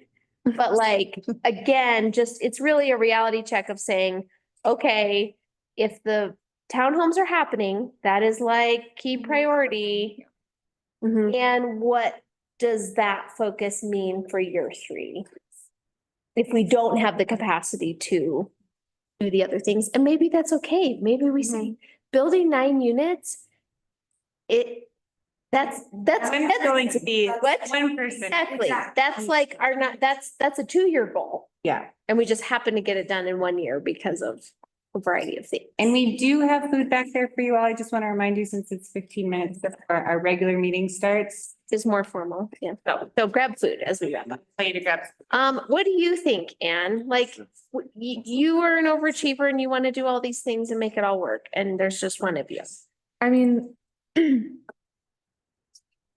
Okay. like, I will need to find the capacity to be able to figure out how to fund us next year, regardless of if the town are happening or not. Can the ADU pattern book, what's the deadline on that one? Can we deprioritize this This year, this year? but I'll double check. Like if we could do, like, let's say we got the townhomes, would Chaffa be willing, it's with Chaffa? Or don't, would they be willing to work with us and we do a no cost extension Hmm. to next year? You have a deadline though with it, Yes, because, Yeah. there's a new legislation. I forget what it's called, but it's the ADU legislation that passed for. You have it in the memo, Will become, if we complete the ADU pattern book, will become subject jurisdiction, which opens up more opportunities for us. The deadline is June. Okay. So that's something we don't want to deprioritize necessarily. It's in the memo too, for like specific. But I'm kind of deprioritizing boxcar apartments in Zanoni. Just because they're hanging out Yeah, there. well, and they are You're kind doing of in all a right, right? stable state of like environmental cleanup, consultants working on them, like, we don't need to take it to the next step of design right now. Like, Right. we're taking it to a good step of like where it is. Yeah, so I think maybe like the big focus areas, and obviously Plan B will come into play or not. Yeah. Are Anvil Townhomes, multi-jurisdictional housing authority, or just like funding source sustainability, and then the ADU pattern book. Okay. Mhm. And then if the townhomes don't happen, then we reevaluate and we say, okay, let's, I mean, we can do another work session in April, March. Totally, Is this helpful? this is helpful. Yep, Are we a good working board? session. They're over here on Google Earth, like, yeah. That plaque that's gonna go up on the side of the building that bears your name is gonna be awesome. And it's gonna say, I did it by myself. I do myself. I did it myself. I had a child who would always say this. Let's wrap up. Just as like a concluding thought, what excites you most about the year ahead based on what we planned today? Rapid fire. Townhomes. Yeah, They look so great. Yeah. If we could housing people in the immediate future. Mhm.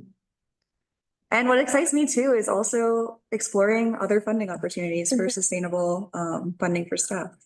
I think maybe the opportunity for a multi-jurisdictional one, maybe if the county sees what you've done, Yeah. actually, that's awesome. And then, because I think that just reading through some of the options, that really opens up a whole new world.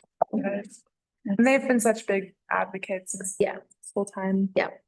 And this has been proof of concept. Yeah, that's Yeah. right.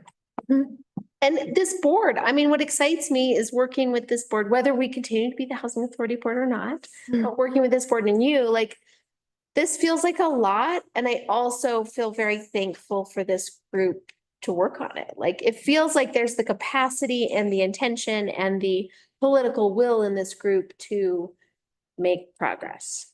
I agree. Yeah. Find money. What are you excited about, Anne?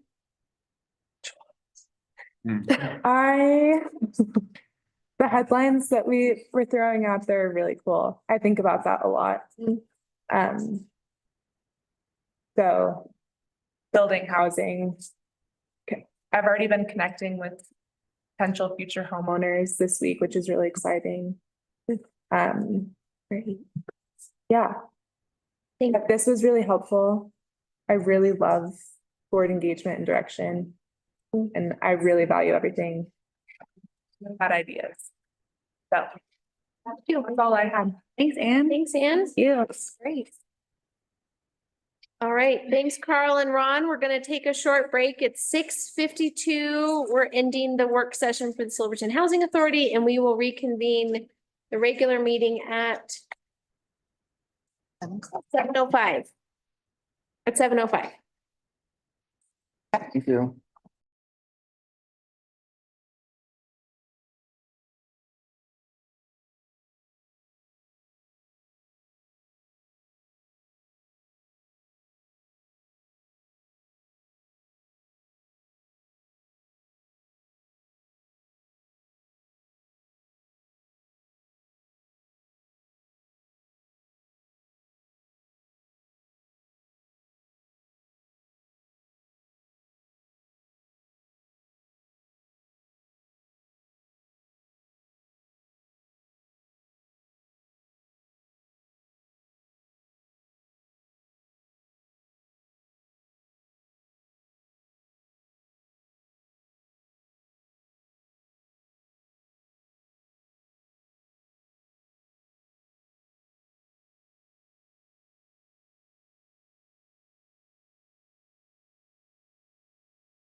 Check.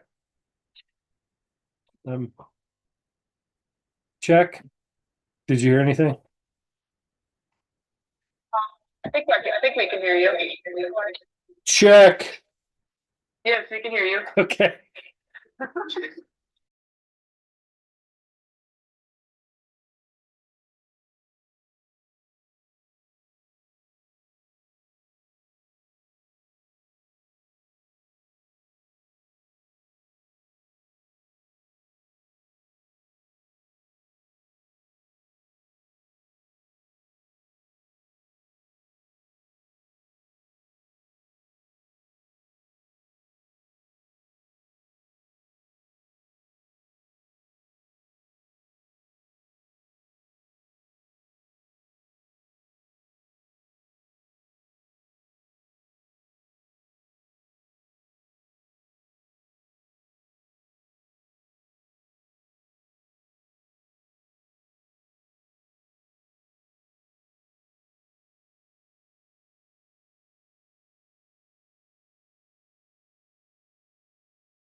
All right, for those who want, we'll do the Pledge of Allegiance.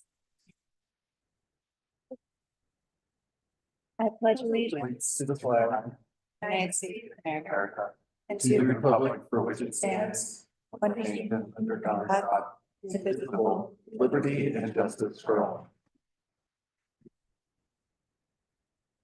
All right, it's January 27th, 2025. The time is 7:05. This is a regular meeting of the Board of Trustees, and I'll call this meeting to order. Roll call, please, Melina.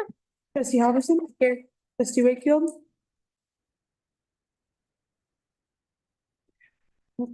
Ron, there he is. Here. Trustee Schicker? Here. Here. Here. Pro Tem Harper? Here. Here. Great, thank you.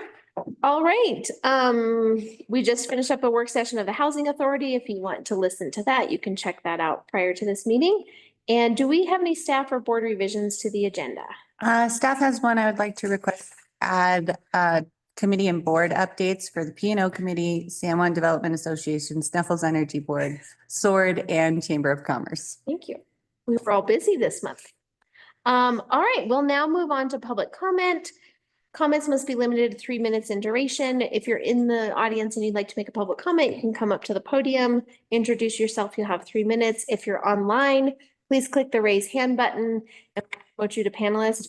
One thing to note, we will be having a public hearing later in this meeting about the land use code adoption. So if your public comment is related to the land use code, the zoning map, anything related to the public hearing happening later, I encourage you to save that public comment for then, so it can be part of the public record associated with that public comment. But yeah, just to note, we have 2 public hearings happening later in the meeting. So we'll open up for public comment. Do we have any public comment in person? Okay, we don't have any in-person public comment. I see we have some online public comment. Thanks, Melina.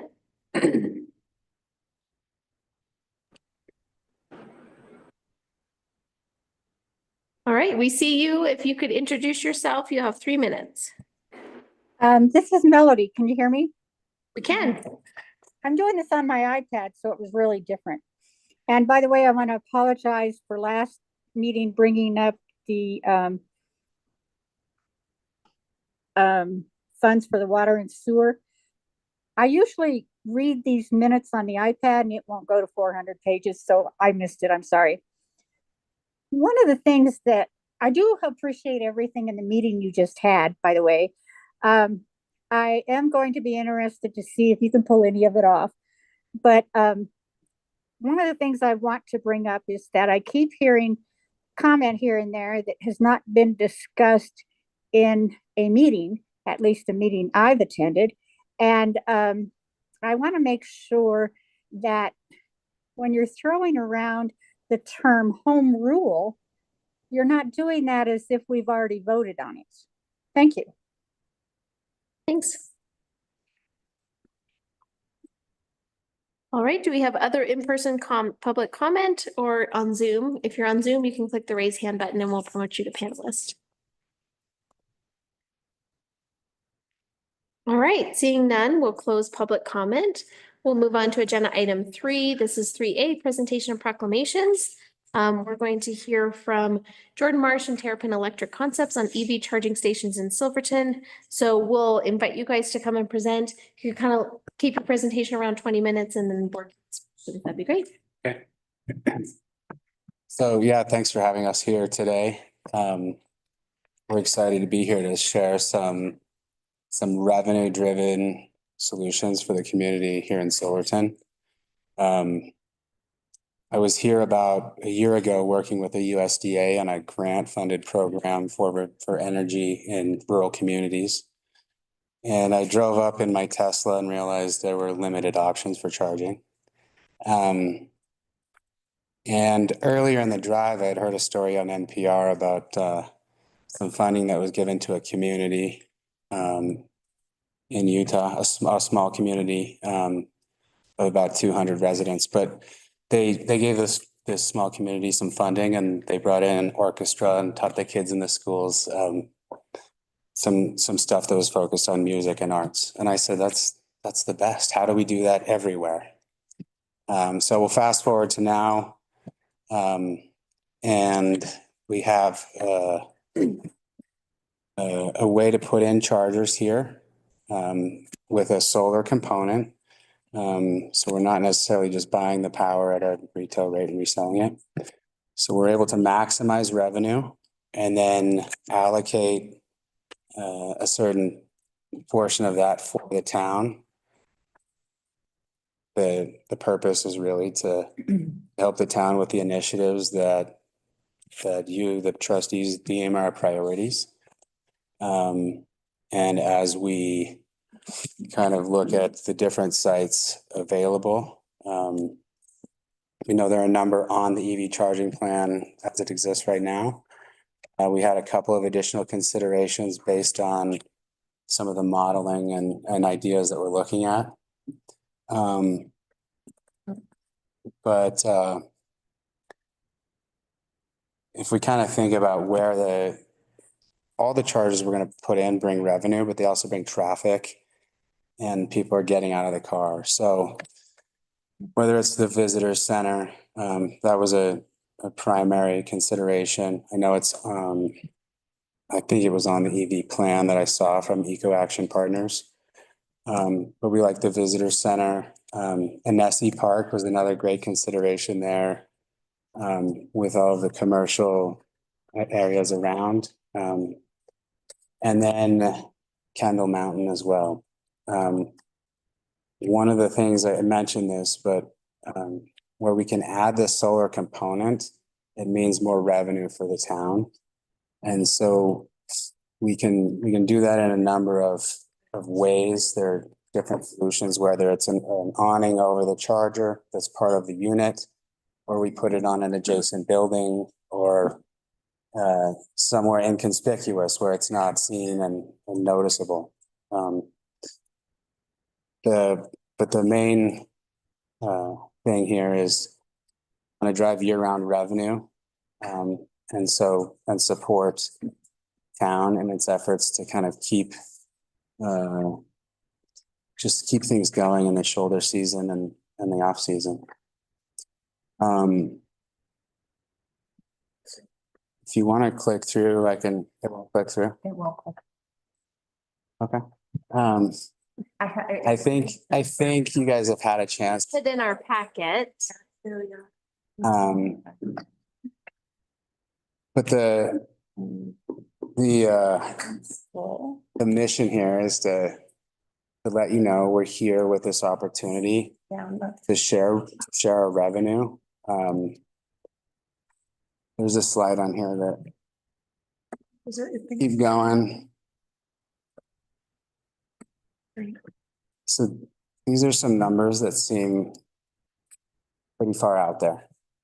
They're rather big, considering the sites, but I think it is something that when you do charging, it's not an overnight process. I wouldn't expect that we put them in and that's month number one. But as the town continues to build this infrastructure, I think there's an opportunity to capitalize on those dollars for the town rather than somebody else. If you want to keep going, we can look at a couple of the other slides. So we have some partners that we've brought in, and we have a network partner in EV Range. They designed the software that goes in all these components. So this would all include sort of the back end thing so the town can have insights into traffic, revenue. You can throttle the power up and down at the charging stations. So if we need to send it to another area, those are always options. We have a partner with BTC Power in the equipment. BTC has a large market share of the charging market in the US right now. And that is almost exclusively based on reliability. So they have the highest uptimes for their chargers out of any manufacturers that we see. The other piece there is that they have the Made in America stamps. They're made in Irvine, California, which is important considering grant funds and some of those things. So, and then I guess we wanted to mention Ramaker as well. Our engineering partner has recently won awards for the city of Boston and the city of Detroit. And we wouldn't approach this any differently. We want to deliver what the community wants and try and maximize the positive for you guys all. So I sort of spoke to EV range already. We can go to the next one here. Timeframes, really what we want to do from here is just sort of see if we can do some exploratory work, determine feasibility and some financial modeling. And I think it's based on what sites the board would like us to consider. And we could model those out and then provide some numbers on revenue for a future meeting. But I think that we'll model it out and build it so it's as favorable as possible for the community here. Yeah, we can wrap it up and just kind of go to questions. I know there are questions about the weather and the environment, and I'm sure there's some I don't know about, but Thanks, Jordan. sure. Yeah, so board, you guys want to open up for questions? Yeah, I have a question. So for, I was seeing the presentation that there's experience with microgrids as well. If we, I'm sorry, hey. the microgrids as Oh, well, if yeah. we install the EV chargers, let's say at the visitor center, are there options as well to power the visitor center itself with solar, or is it just, yeah, okay. That'd be great. Yeah, the options have very few limitations. Yeah. Oh, step back over here. Historically, charging has been limited by the grid capacity. Whoever determined that worked for the power company. So we did some thinking and some work, and we have the capability to kind of go beyond that and say, where does it make sense to put a charger? We can still do the connection, but we're not upgrading the grid from it's not the same time frame or cost. Okay. So we avoid a lot of that. The other idea that I don't know if I was clear enough about this. We want to limit the cost to the town as much as possible. So in most cases, we would go through the install, own, operate everything. The town would have a licensing fee for each parking stall, say $100 to $200, and then a share of the revenue. No significant investment, get the chargers, and get a share of the revenue. When we talk about, well, there's a chance for a little bit more, then maybe it's more of a partnership with some investment from the town. And if we talk about all in, then again, it sort of depends on the scope of how the trustees would like to put it together. So just to clarify that, like the different sort of options are these chargers make revenue from people paying to use them, right?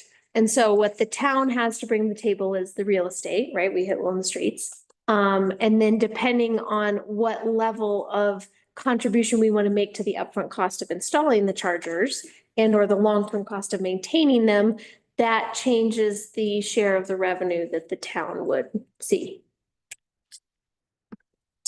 I don't even think there's that much burden on the town. It's more like, help us get them approved, help us designate where you'd like them. Here's how much money you can get from them. There are some components we're looking at that are maybe outside of the typical model of just a charger, right? So there's some microgrid components And so there is an opportunity to say, okay, well, maybe this is the beginnings of the microgrid project. And we select some sites that kind of keep that in mind with a larger, more long-term goal. And let me just ask you this question. It's sort of like, why Silverton? You know, we're this tiny little community. You're bringing in these big players. Sure. We're remote, we're hardcore, we're freezing cold. We get a lot of visitors. It's very true, right? The traffic comes through here, but like, why Silverton from kind of your business perspective? I went for a walk in town earlier today and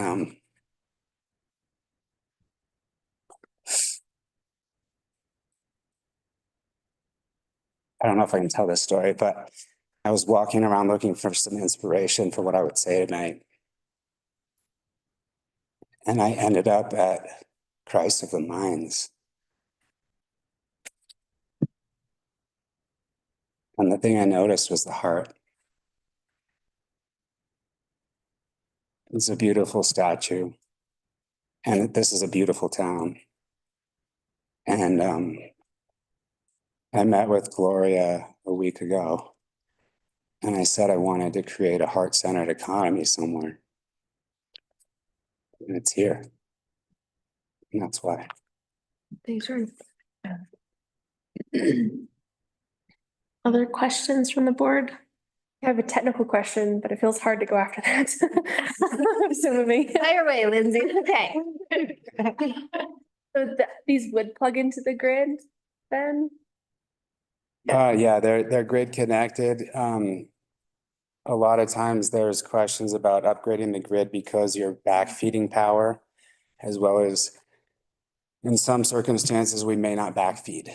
Okay. So that would help with that grid upgrade. Yeah, that's the challenge here. Is our infrastructure, and I think Alex from San Miguel Power has talked about where he'd want to site chargers too. So I think some of that work has already been done. And I ended up at a meeting with San Miguel Power at one of their board meetings. So I've had limited discussions with them, but between our engineering teams and some different ideas about how we can approach this, I think some of those concerns we can address and just say, well, let's just engineer around it a little bit. And sorry. But I loved hearing that San Miguel Power they were like, we're so progressive and we like them. Yeah. And sorry, so the pricing model would still be based on grid capacity then for the charger? This For the user itself, because. pricing will be in line with market. Mhm. So like if you go to a charger in Durango. Yeah. You're 40 or 50. Right. Right. And maybe it's a little less than that. We're not gonna try and bump the price way up. What we do though is if you're buying power from San Miguel at 15 cents and selling it for 50, you make the 35. But if you make it with the solar, then you make 50. Yeah. So you can kind of double up on your revenue that way. That's what I was wondering. Those numbers they're real though. Yeah. Well, and I think this to be totally modeled correctly. I think the assumption is that we'd have enough end users to actually generate this revenue. We have a lot of EVs in town, but not like that many. It's based on 15% capacity. Okay. At 50 cents a kilowatt hour. 15% capacity though is more than we have right now. Right, so that's gonna be out there a little ways. Can I say something? Yeah. You'll also get a lot more EV through traffic. I drive an EV and we drove here together and I considered bringing my car, but I just can't. it doesn't make sense. The range anxiety is real and Yes. by, 2030, we'll have our 11 ZEV standards start to kick in and more EVs will be sold on market. The other thing is that we have a number of products that we can choose from. So some sites in town might be a fast charging, you want the level 3 charging stations. There are other places where we could do a level 2 in the car. We know someone's going to park at Kendall for 2 hours or 3. We'll park and plug in. So there's a number of different components where we can say, this is appropriate here. I love a Nessie Park. I think that's probably a level 2 station where somebody plugs in for a couple hours. They have lunch in town. They go to the shops. And again, trying to drive some year-round revenue as well. That was my other question. Yeah. Is the availability for different fast chargers versus the level 2 and like those, would we be able, so I could see a fast charger over at the visitor center, but like level 2 here in town? Yeah. Because people spend like 20 minutes at visitor center. Yeah, of course. And just for the town, the fast chargers can make more money, right? Because you can cycle more through. They cost more money. Mhm. So there's some of those components like, well, we can do this many of the level 3 and this many level 2, but it's more about, I think you'll see like a lot of this is just like what makes sense. This works here, and also it's like we're looking for more information on what does the town want and need, right? Like just help us kind of set it up and then we can show you the numbers for each spot. But yeah, the other thing, just in going around town, I know we've got like maybe the town shop or what's it called? What's next to the fire station? Like where the ambulance is or What's right of the fire station? Is that across the street or? No, that's the county shop. the county? Okay. Anyway, there are a number of locations where it might be neat stuff for the town, right? And that's not necessarily instantaneous, but you have to have the infrastructure in place in order to convert your fleets to electric. So those are obviously further out. We don't need to jump all over that right now. But we can start with modeling out some revenue for the town and saying, okay, here are your locations. Here are the revenue models for those. Here's how the program would work. And then go from there. I guess I'm wondering as well, I see a lot about revenue here. Do we have like a price map of how much this will cost the town if we, let's say, install 6 or some sort of a range? I think the only component we would really have to consider in terms of an investment from the town is going to be the microgrid. Because on the charging, and as long as we put them together. So. And we can work with you on that as well, because they sort of fall under both umbrellas for terms of like solar or charging and different financial options there. But it's something that we can kind of approach Later on. through the process. And is there, like with our climate, right? It's been -18 multiple days recently. Have Yeah, so with our climate and just maintenance and all that kind of stuff, how does that work? And what have you seen with just We reliability? on chargers right now, they're BTC chargers at North Star. We do a lot in Lake Tahoe. So it's all built to withstand. I think the BTC charger can go to negative. Yeah. rated to Then when it goes Minus below 30. that, they just kind of shut, they don't break. Yeah. They shut off. So, but yeah, they're built, these are heavy duty chargers. Yeah. We've tested on alpine territories. And then there's a BTC has several locations in like Minnesota and really cold places. So we're still seeing the same uptimes in those locations that you see in a temperate climate. Mhm. you know, I think there's a lot of opportunity here. We've talked about this before. It's not the first time we've talked about chargers, is like, when I think of kind of why Silverton, to your point earlier, you know, range anxiety, like having a way to attract people into town. And to be here and to shop and people know on their map, oh, hey, I can stop there and I can charge. You know, we're a town board, we manage our budget, we're thinking of costs and what this looks like. And so I think that's probably a question on everybody's mind is like, okay, what does this cost? Like, there is a revenue upside, but also sometimes what does that cost the town? What does that look like? And what makes sense? And then the questions I kind of have for maybe staff or just the board to think about is like, how do we fit this into our larger goals around the climate action plan, our partnerships with SMPA already, the Department of Energy Award and our work with Team Gold.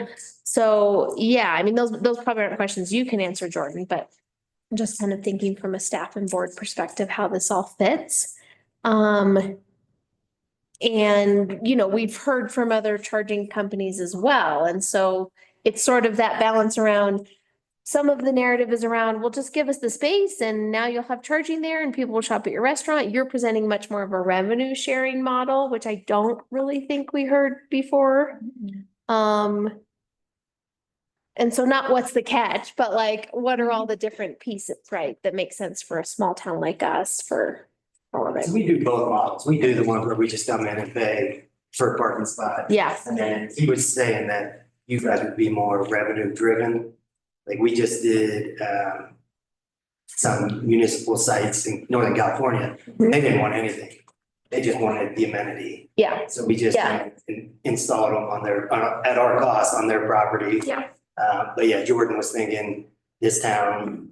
Yeah. maybe on a tighter budget that might, and with the solar, there's a lot more of the pie to go around. Yeah. So Yeah. it's easier. Well, and we've turned around, you know, parking meter, you know, we're always thinking about creative. We have a very small budget. I don't know if you looked at our annual budget, but it's very small. One of the things we talked about is we pulled up to a Nessie Park earlier today and Joe goes, oh, right here. And he goes, and you know what happens is people drive in with an EV and they see that and they park there and they plug in anyway, whether they need to or not, because they see there's a charger, they park there and they plug in. Yeah. And so Everything's gotta be EV charging only for the spots. Yeah. They're the best spots. They're gonna plug in and you're getting revenue. Yeah. Where you wouldn't have got it. Yeah. And they're getting people walking around. Yeah, go ahead, Gloria. So just from the staff perspective was hoping that you all could kind of evaluate our two EV charging proposals that we have. Yeah. And we would present that to you all at a future meeting, but we definitely wanted to give you guys some face time. If Terrapin with Terrapin first. And then we're gonna put together kind of a comparison of the two companies for you all so that you can make the final decision. Yeah. Yeah. So, keep going, Liz. That's why you're on the board. fire away. Fine. This is less title. What are the other towns you work with in North Lake Tahoe? So, yeah, go. So yeah, so EV range, we just want to design. Yeah, Joe, you can come up. Like, Everyone at home can hear you. yeah, then everybody can hear you. 'Cause- Yeah. So But if people are online, they can't hear you. as part of EV range, we also have a full EPC division. So we just received the award to do the full design for the city of South Lake Tahoe's master EV charging plan. That includes public and fleet. So and we just did the city of Portola. We're working with the Cathedral City. So yeah, we work with a lot of municipalities. We also do a lot at the federal ports. So we're used to working with not just private individuals, but municipalities and organizations of that size. I want to just go back to the why Silverton thing. It's like Silverton's the best place. Silverton has a special place in my heart. And coming here since forever, I was born in Colorado. And but the first time I came to Silverton, I did get the worst sunburn of my life. That's true, yeah. But So it seems like what we're hearing differently, again, we've had talks with charging companies about real estate and spacing, and here we're talking about a little bit more of a revenue sharing model. Seems like that's the biggest difference. Yeah, Jim, yeah. I had two questions. What is the size of the infrastructure needed if we did go solar? So it sort of depends on the capacity, and it depends on what we're looking for, right? There are chargers in Scipio, Utah that were done by BTC. They have a little awning over the top that have, and if you Google Scipio, Utah chargers, you'll see them. But they have an awning over the top with four solar, maybe three or four solar panels on it. And they just constantly feed the, so, you know, they just feed it. So sometimes it's less than you think. It depends on what sort of storage capacity we set up and how we want to build them. Really, it's sort of a case of like, well, let's understand sort of what the traffic's going to look like. Let's do our best to forecast the future and then match that up within the constraints of the city. Obviously, we don't want to build some monstrosity that is an eyesore. We want to do something that works with what's happening here in Silverton. So to the degree that we can hide the solar, all for it. Would traffic studies be required or needed No, so that you would better understand the traffic patterns of? not required. Not my requirement. You would just, We'd have modeling that pulls in like Perfect, that answers. Department of Transportation. My question. And it also pulls in all the EVs that are registered in the area, how many we think are gonna come from Durango. So we have a pretty comprehensive model that takes in traffic counts. You have visitor numbers here that are, is it close to 1 million a year? Yeah, so I'm familiar enough with kind of what happens here in the summer, and also some people like to take the train up and drive down. They don't want to do the full round trip thing. So I think, yeah, I mean, I've spent a lot of time here. So we understand some of those, but it'll be good to get the modeling done for sure. Perfect. I want to go ahead. Oh, Go sorry. ahead. Sorry. And then looking at that revenue sharing, that sharing model, that presentation, I think it's 10,000. Yeah. 10,000 and 6,000. Where did those numbers come from? Those are based on a price per kilowatt of 50 cents per kilowatt. Yes. 6 chargers, so that's going to be 6 plugs, right? At 15% occupancy, which is 4 hours? 4 hours a day. 50 cents margin. Or is it 6? Yeah, sorry. I can't do math in front of people. I can only do it by myself. I'm asking. Well, I did this by myself. So anyway, you got 6 hours a day at 50 cents, right? Those numbers might adjust down. They can definitely go up. Mhm. And it doesn't have to be just price, right? They will go up on traffic. We know that there are days where you get 30. There are days you get more. And we saw use at the charging sites in the EV range network was up 25% year over year in 2024. So Yes, modeling looks really good, like 4 or 5 years out, it grows exponentially just on utilization, and more people are driving EVs. And once they know they're here, then it also goes up. then they come up. But yeah, our modeling has been accurate. We've seen 25% increase in utilization year after year.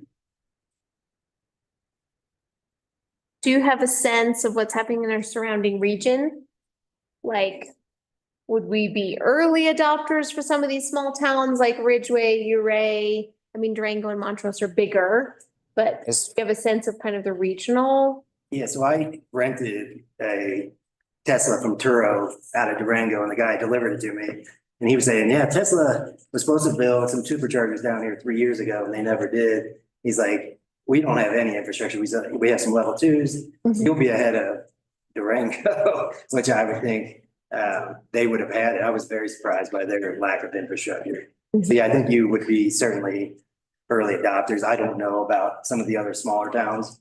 But yeah, I mean, and Colorado's state is pushing hard for it, so there's lots of grants. And then as far as when you're speaking to the rev share, if you were to invest, so yeah, obviously that would go up. And there's also, you're in what you'd call a 30C designation for the IRS. So 30% of anything spent on EV charging, you get a 30% tax credit back that year. And to municipalities, They get cash. it's just a check. Yeah. So there is benefits to investing if you wanted to, but it's not something that we're presenting that that's what we're looking for. I think the only supercharger on the western slope is in Buena Vista. So. So, well, I mean, I think there's a lot of opportunity. I actually drove a Tesla around the region in Utah, New Mexico, Arizona for 2 years. And that was enough to know that there's some missing infrastructure. But Jim, I realized like that doesn't like necessarily, that's not the same as traffic data. Like, oh, he drove around in a Tesla, he knows there's no traffic. So, but I've driven around enough to know there's not one in Uray. I want to work in Uray, but, or, you know, all the surrounding communities. So, and we've talked with Eco Action Partners, so we like the way that they represent the communities and help to coalesce a plan. So. And each charger would have a Tesla connector and a CCS, so every car you can freely charge on. They don't have to have an adapter or anything. One more consideration, if you have, let's say you have local businesses. We could always split the revenue for the business as part for the town too. So as it grows more, there's always a piece as it goes in with a hotel or somewhere locally. Thanks. Carl and Ron, I don't want to forget that you guys are there, so give you the opportunity to ask any questions or make any points or clarifications that you'd like. Got a couple questions for you. Thanks, Ron. Sure. Who pays for the maintenance on the solar panels and the maintenance on the chargers?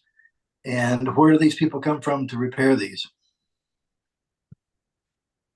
So service and maintenance is covered as part of the licensing program. So we would manage that. The servicing team would likely come out of Durango with some contacts I have there. But I would do my best to make it local and something that you wouldn't be hanging around waiting for service when you need it. Yeah, PTC offers training courses that we could have local people go to, learn how to maintain them. That way we could hire local technicians. So you subbed all that out then with a paid, with a certain fee that you give them to do that. Is that correct? We could also just train someone locally to go out and do it and then pay them.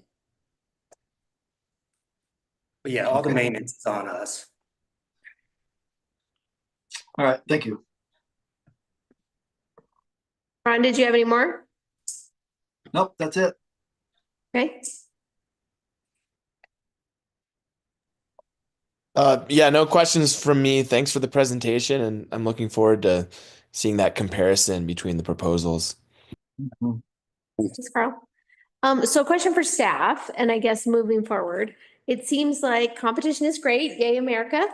It seems like we have some ways forward of kind of thinking about what we've heard from Terrapin, thinking about what we have from Helios, and thinking through kind of what some of these options might look like. So how does staff feel about our historic discussions about locations and numbers and community values around these? That is what we're going to present to you all. Great. But you feel like you could move forward with both companies to kind of think through numbers of units, or do you want us to have that discussion now? No. This is just the presentation, and then our actual discussion will take place at a different meeting. Yeah. Thanks. Any other questions from staff for the team here or from trustees? We let these guys go, keep walking around town. Some more beautiful at night.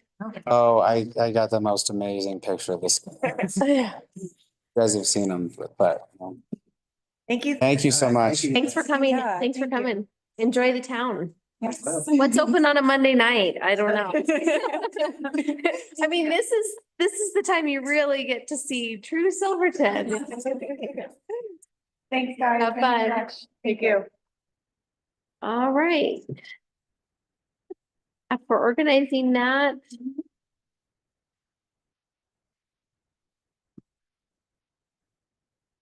All right, we're now moving on to new business for A, reappointment of Parker Newby to the Citizen Advisory Committee for the Bonita Peak Superfund project.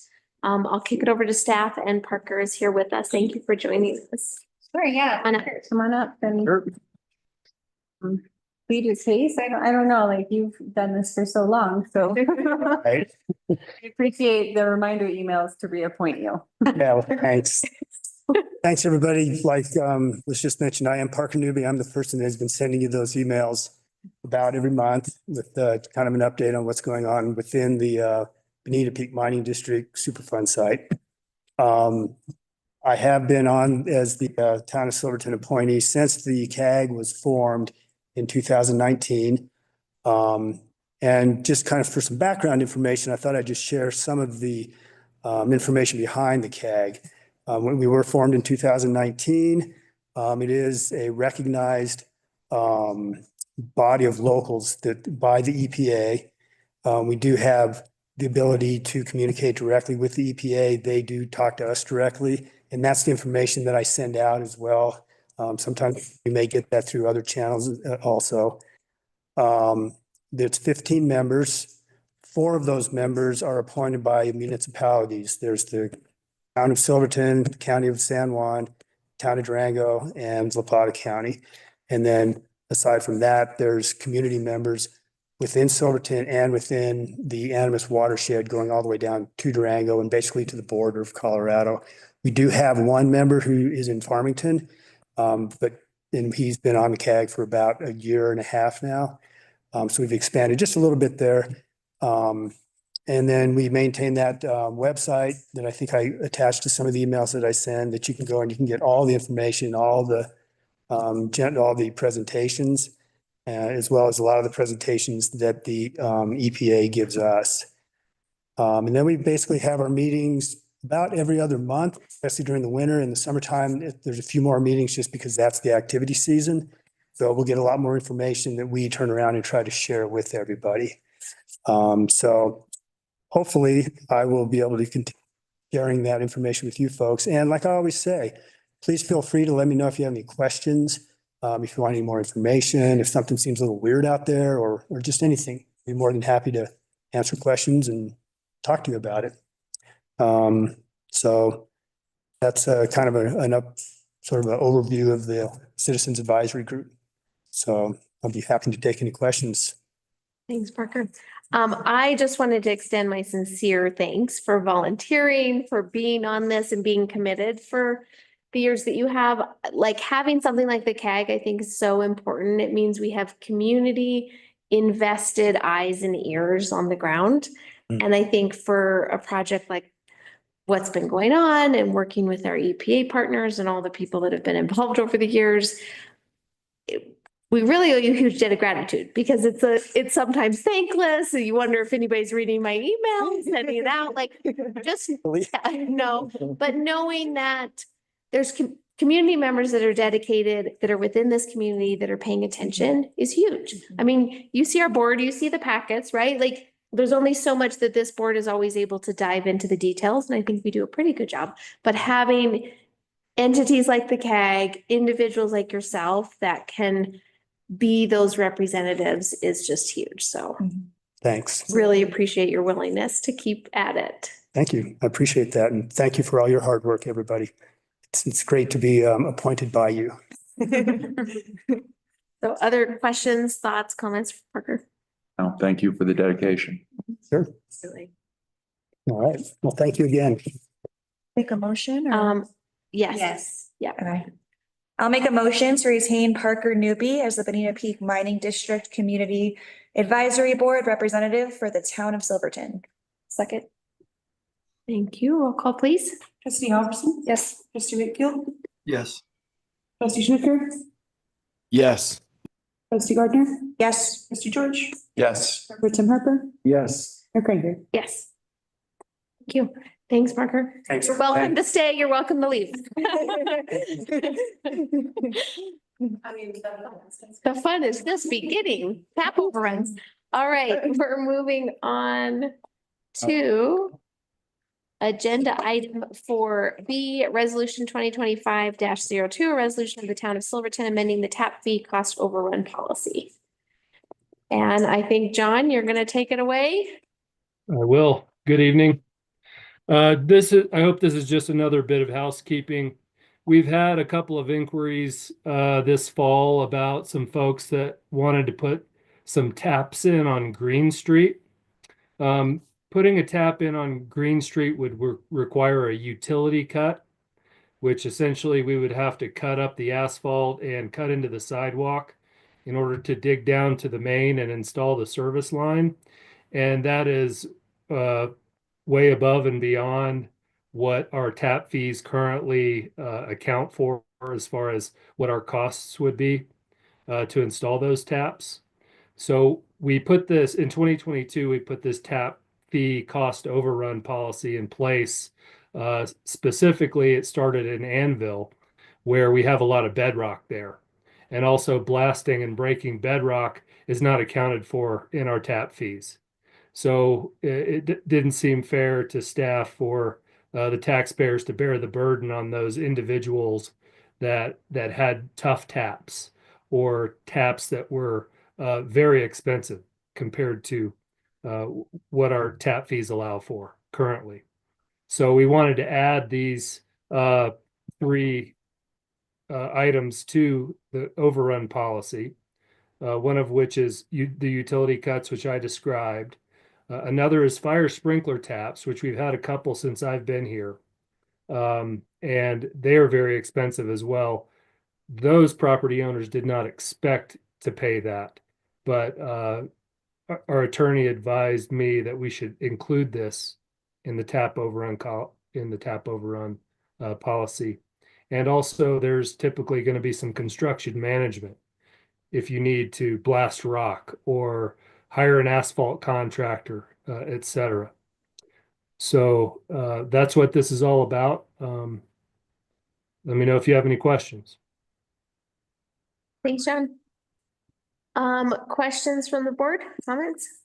I just have one. And maybe I missed it, but nobody has already like paid for a tap fee that this is going to affect. No. Perfect.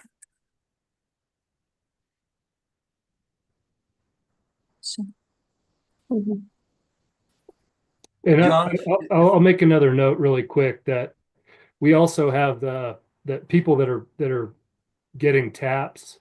Now we have a tap application, and we have all this information on the tap application, so they know ahead of time that they're going to have to pay for this. So after presumably you'll pass this amendment, I will go back to that policy and add it. So we give that to every tap applicant so that they know that if there's bedrock, or they know that if they're going to put a fire sprinkler tap in or do a utility cut, that fee will be on them, or that cost will be on them. So we give them a heads up so they're not like blindsided thinking that they're going to pay, a standard tap fee. Rather than it could be tens of thousands of dollars more for a tap for some of these situations. So John, you'll control the type of asphalt that's replaced if they cut the street or the concrete. They can't just come in and use like a cold asphalt and tamp it in. You'll make sure it's done properly. Correct. Here in the memo, I noted that the construction will be managed by the private developer and overseen by the Public Works Department. Okay, thanks. Thanks, John. This to me feels really in line with just overall principle of making sure that we're charging the right fees for what things cost. So to the right people consistently, equitably. Absolutely. And so I appreciate your effort to revisit this, right? We have the original policy from a couple years ago, and then this is an attempt to revisit it and be reflective and diligent. So thank you. You bet. Any other questions? Otherwise, the motion is on page 80. I'll make a motion to adopt resolution 2025-02, a resolution of the town of Silverton amending the tap fee cost overrun policy. Second. Thank you. Roll call, please. Trustee Halverson? Yes. Trustee Wakefield? Yes. Trustee Schicker? Yes. Trustee Gardner? Yes. Trustee George? Yes. Mayor Pro Tem Harper? Yes. Mayor Cranker? Yes. Thanks, John. Thank you. All right, moving on to new business 4C, land conveyance of Anvil Mountain subdivision lots 1 and 32, boxcar apartment site. Again, this is one of those pesky administrative things of getting things actually built. Thank you, Lucy. Yes. So this is informational only, but through the town's EPA Brownfields grant, the town is conducting environmental assessments and remediation on sites in town, which include the boxcar apartment site. And so for anyone unfamiliar, this is an Anvil Mountain subdivision, lots 1 and 32, adjacent to the county apartments and the Shrine Road. And this site is designated to be high density affordable housing, and will require a lot consolidation at some point. So at this stage, the town has completed a phase 1 and phase 2 assessment of the right of way in between. And lot 32, which was not included in the original 2009 cleanup. So Ramble, the town's environmental contractor on this project, will present a full presentation on the environmental assessment findings in March, but essentially Ramble found that cleanup of the right of way in lot 32 is necessary. So that area meets the same standards as the rest of Anvil. So in order to conduct a cleanup, the town needs to own the land. Currently, it's owned by San Juan County. So included in the consent agenda is a $10 check to pay for the land conveyance. But the county commissioners have approved the land conveyance. So this is informational only, unless you have any questions or unless you oppose, but otherwise, if you approve the consent agenda, then this will be conveyed tomorrow. Thank you. Thanks for working on that. Questions or comments for Lucy? Sounds great. Great. Thank you. Okay, moving on to agenda item 5, consent agenda. And as Lucy mentioned, that is in there. Yeah, there's some events in there. That's exciting. I had one clarification or edit to the meeting minutes from last week or last meeting. Just on page 99 of the packet where we approved or had the conditions for the land use code. On number 9, we said implement a maximum building footprint of 2,500 square feet for single family dwellings in R dash, and it doesn't have a 2 on it. So just making sure we have that. Yeah.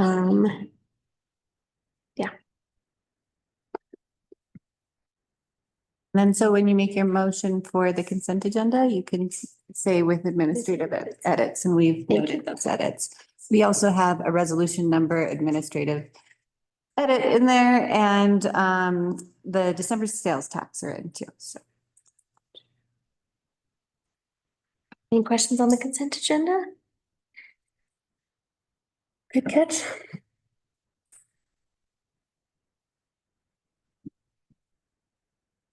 I'll make a motion to approve the consent agenda items with administrative edits. Second. Thanks. Roll call, please, Melina. Trustee Halverson? Yes. Trustee Wakefield?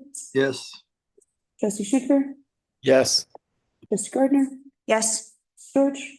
Yes. Pro Tem Harper? Yes. Mayor Cranker? Yes. Thanks. All right, moving on to agenda item 6, staff reports. So I'm trying to organize a joint town and county meeting for April to discuss broadband, get an update from SMPA. You'll notice that there is a letter in there regarding upcoming summer road closures. And then also a report out from Team Gold on where we're at with our projects. So last time I dictated the date and now I'm waiting for some dates from Willie for April. And then I'll shoot those by you all and see if we can't come to a good date for that joint meeting. Also, the CML conference will be June 24th through the 27th in Breckenridge this year. It's back in Breckenridge, so it's not all the way up in Loveland. It's a lot closer. So if you're interested, please let me know by the middle of February, and I'll also send out a reminder. We do have some money budgeted for at least 2 trustees to attend that if you'd like. And yeah, if you have any other questions on the staff reports, we're available. What were the CML dates again? 24th through the 27th of June.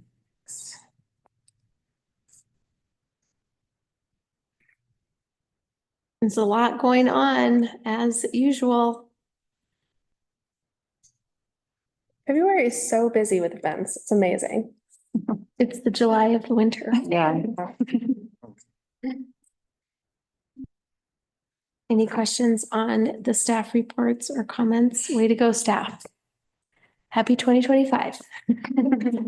Just keep on trucking. It's almost off the list. Doing pretty good so far. Doing really good. Oh, seeing the Kindle sales and success this year is just really incredible. I know Sarah's not here, but super shout out to that. That's really cool.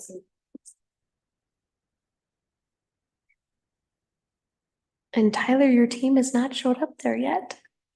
What do we have? Lips. For lips. Oh, no, yeah. Okay. I was gonna say, yeah, that's correct. No, I'm just putting it out there. It's just gonna keep running.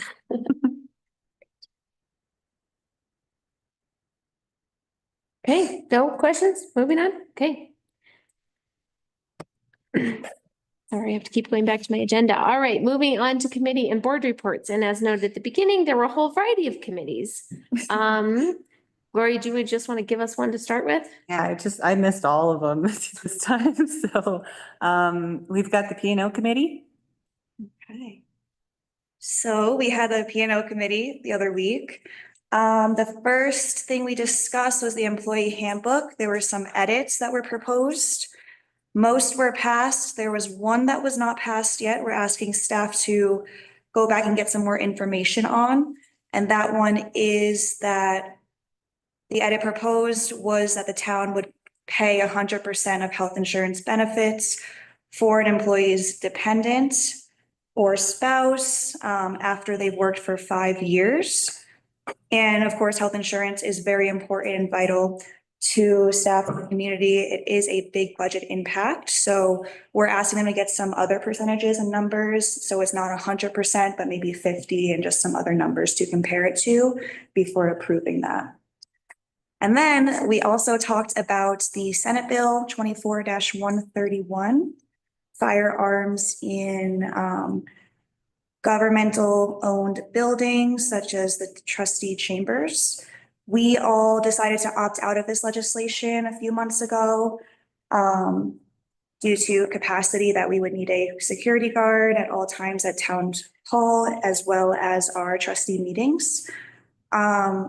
It was brought up again that there were some community members or trustee members that were uncomfortable with it. So we discussed it in further length at the P&O committee. There were some options tossed around, just one continuing to opt out. Another one possibility is opting out, but perhaps putting up a sign that says this is a weapon-free zone. Ultimately, we decided that since we did all opt out together, we'd bring it back to the board to get your input and see how we want to go forward. Oh yeah, I'll be back to the board. Thanks. You want to keep shouting them out? That's great. Thank you. Okay, and the next one, I'll take this one, is San Juan Development Association. We met on Friday. Yeah, it was on Friday. And we appointed Sarah Moore as our director. So I just wanted to give a shout out to Sarah Moore and tell her congratulations. No longer interim, just director, or it's director. Yeah. Interim director. And then we did some planning for our Silverton Business Summit, which is probably the last week or the first week. So the last week of April or the first week of May. That date has still yet to be announced. We also discussed the town entryway signage. They had applied for a grant we did not receive. But we discussed other funding options for that. So wanted to let you all know that San Juan Development Association is working on the entryway signage. As much as we. I started bugging about that today. I started on this board. The signs just are destined to never exist. Thank you. And yeah, those are kind of some of the big things that we discussed there. So. The next one is Snuffles Energy Board. Yes, all right. Bear with me. This was kind of a big meeting, but I actually went IRL, which was kind of fun. And then I got Thai food after, it was great. So the big meeting this year was about prioritizing Snuffles Energy Board's work for the next year. So it was like similar to what we did today. This was like definitely important to be a part of as both, Project Gold starts to ramp up, and they have opportunities for us outside of that for funding. So this really kind of led to a prioritization of what they want to do, which one, Telluride Foundation and some other foundations have put in a pot of money for green grants, and that will be a big priority to distribute those green grant programs across the Snuffles Energy Board region, including us. So that's opportunities for locals in town to apply for money to make their whatever a little bit greener. Some have been like upgrades to windows, so like it's really a good program. So we'll see more of that coming out. Really exciting for locals. And like, will they be advertising it? Yeah. They'll be working on this is something we'll figure out. Each town has had their own website, which makes sense for us to do. So TBD, but yes. Yeah. We probably will need to help get the word out there for what this actual opportunity is, and what it can be used for. But it's a great offer from Telluride Foundation to expand it to our region. And if we're not having a seat at the table, we wouldn't know about it. So thank you for being there. And then the other priorities they're really working on is EV charging, which is so convenient. We had that meeting today. And then I think maybe more as like a heads up, there was a conversation about funding structure for Snuffles Energy Board that we will probably need to start talking about in budget season this year. Based on, they're trying to figure out like a fee schedule or some sort of opt-in here. But I was on that part of the meeting. So just so you all are aware, that might be coming up as well. And I think that was it. And then of course, the Eco Action Partners will be coming over sometime soon to be sharing our emissions report and our projected reductions. So I think there will be a lot of questions at that session. But it's available online now.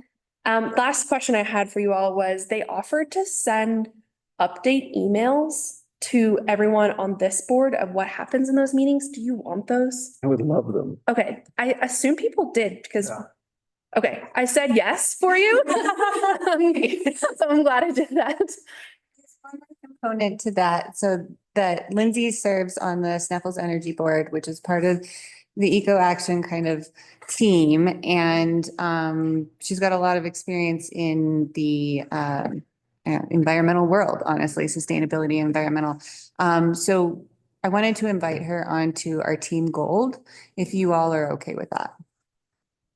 Yeah. And that would help with the microgrid planning and the resiliency planning that we're doing. if you're willing, it seems like it makes a lot of sense to close all those loops. Oh, I love talking about kilowatt hours. I have a lot of follow-up on that. Yeah. Awesome. I just wanted to throw that out there and, yeah, invite her onto the team here. Then we have Sword. That's me. So SWORD, Southwest Opioid Response District Committee. I represent the town of Silverton on there and also public health.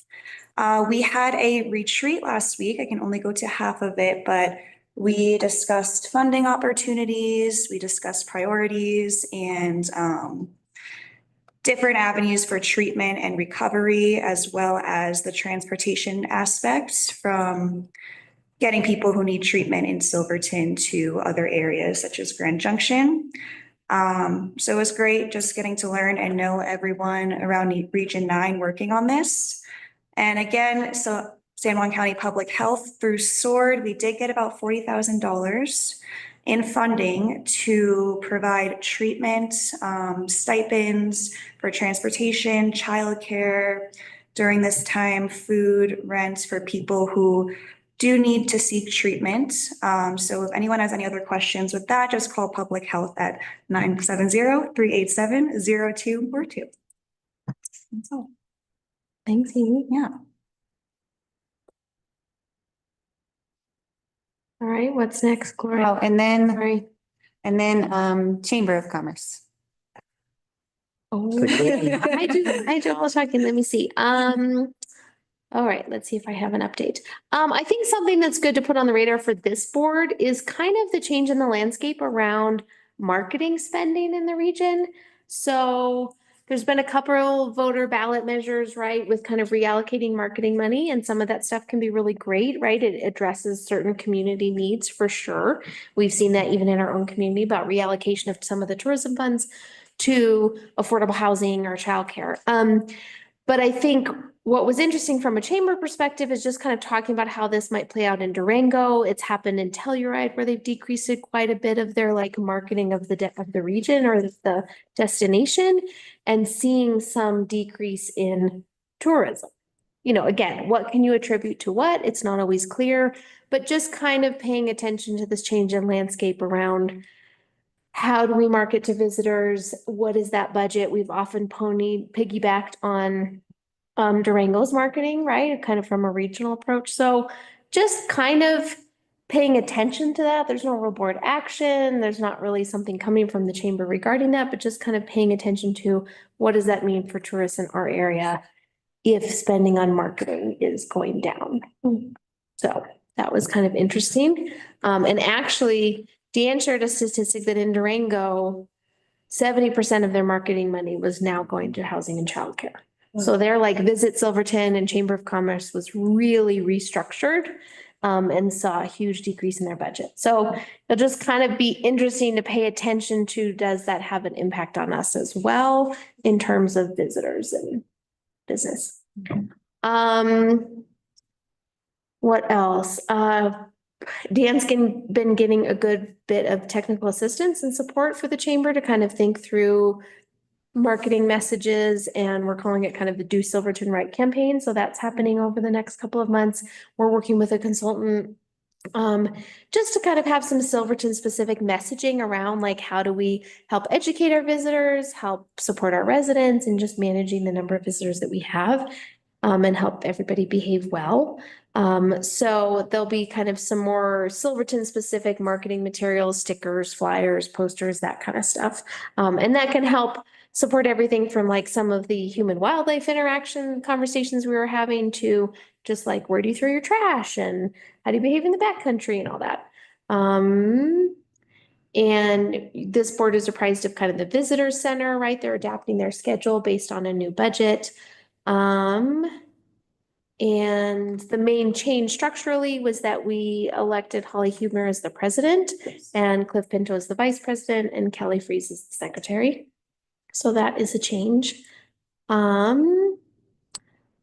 Ski Journey's coming and 90 teams are already kind of registered and interested. 90? 93 last year. Oh my God. Whoa. Pre-registration, we're already at 60. That's great. That's It's gonna be pretty good. big. That's great. Pretty good.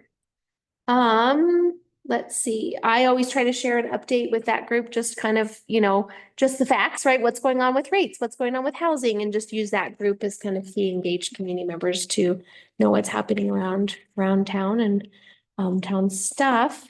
Anything else I missed? Nope. Okay, great. Good. Okay, that's the chamber. Any questions? Okay. That's all I had on my list. Planning Commission.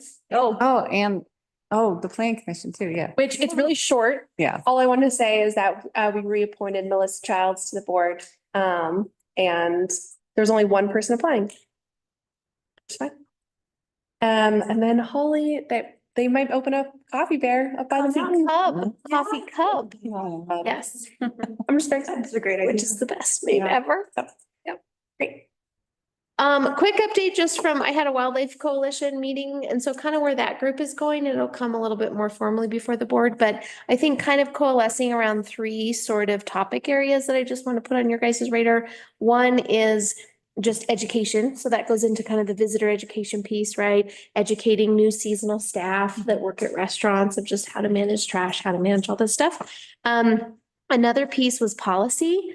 So that would probably get workshopped in the P&O committee and the coalition. There were several coalition members who really cared a lot about policy and had a lot of ideas.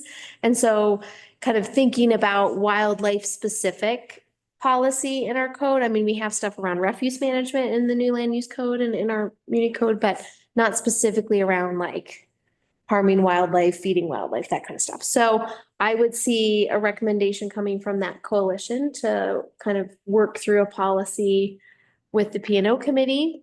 And then the third piece was like code enforcement and kind of the penalty side of it, right? Like, and probably making a recommendation to this board around kind of what that might look like. If we have this code and our existing code, and thinking through penalties and code enforcement related to that. So those are the themes coming out of it. It's great fun. Come if you'd like. We meet every couple So would months. that be on top of what we have already on the books? Yes. The discussion emerging from these sessions, and there's been some kind of common folks attending, and then also a couple different folks coming in and out, which has been really great because we've had, people that run VRBOs, we've had people that run restaurants, we've had people that are neighbors of a restaurant and see different things, and people that, have fed chipmunks in their yard for 25 years. So all the whole gamut. And I think what came up a lot was that like, there's definitely instances where the current, not just the enforcement, but the penalty is not really changing behavior. And so wanting to ask the board to have a conversation on that. So that was the Wildlife Coalition, and it's been great to have that group involved. And thanks to staff, Gloria's been and Ben. Yeah. Okay. A lot of meetings. Moving on. All right. Any trustee reports? Beyond all your reporting already. I'm just gonna give a shout out to the Kendall staff for being out there in the cold. Oh my gosh, I can't believe they did that. So good work. Thanks, Cynthia. All right, we're going to move on to agenda item 9A. This is continued business. This is a public hearing, second reading for adoption of ordinance 2025-01, an ordinance of the town of Silverton repealing and readopting the land use code and amending the official zoning map.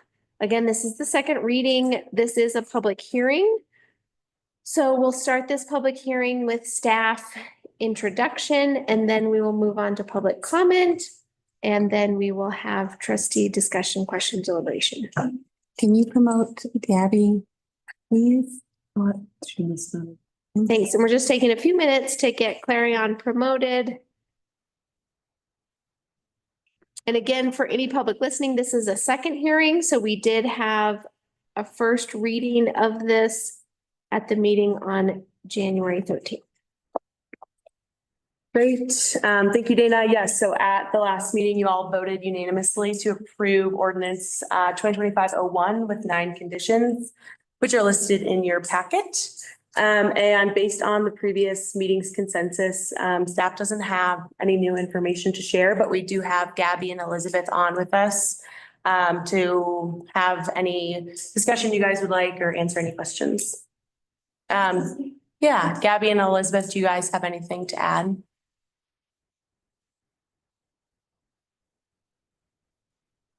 Thanks, Lucy. I don't think we have any additional presentation for this evening, and we're available for questions at the trustees' discretion.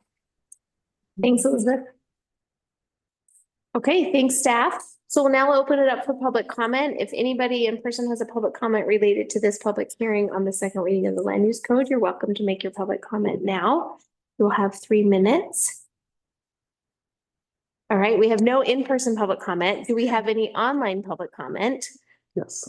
Great, we'll promote you to panelist and you'll have 3 minutes.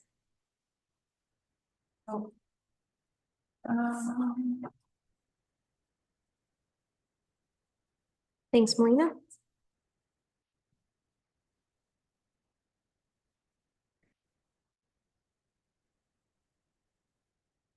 Great. Alicia Gibson, we can see you. If you want to unmute, you can go ahead and you'll have 3 minutes. I don't think, we can't hear you yet. Says that there's audio.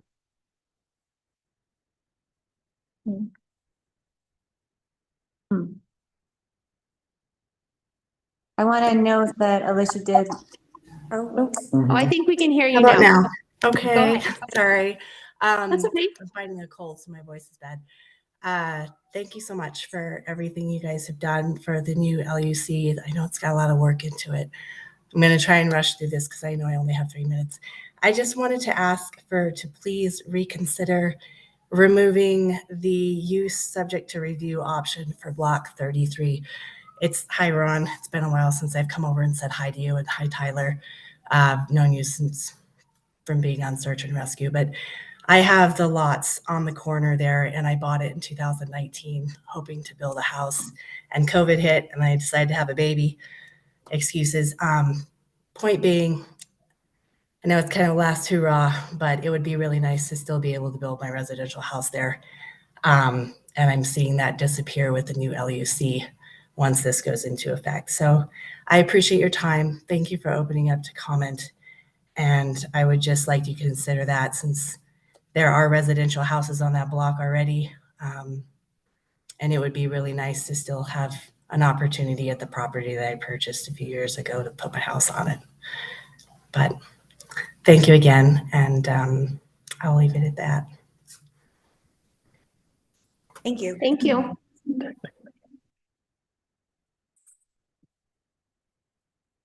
All right, do we have any other Zoom comments for this public hearing?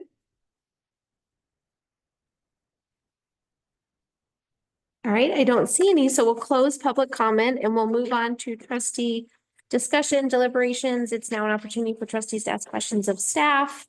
So go ahead. Are y'all looking at Google Earth to see what lot that is? Yeah. Jim, do you want to share? Sorry? Do you want to? Oh, no, I'm good.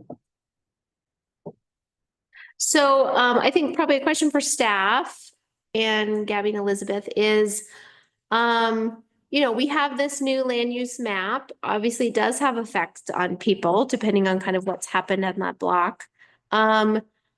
Do we have any kind of clarification we can provide for Ms. Gibson on what some of the options are? I think that is a block that has some residential structures already.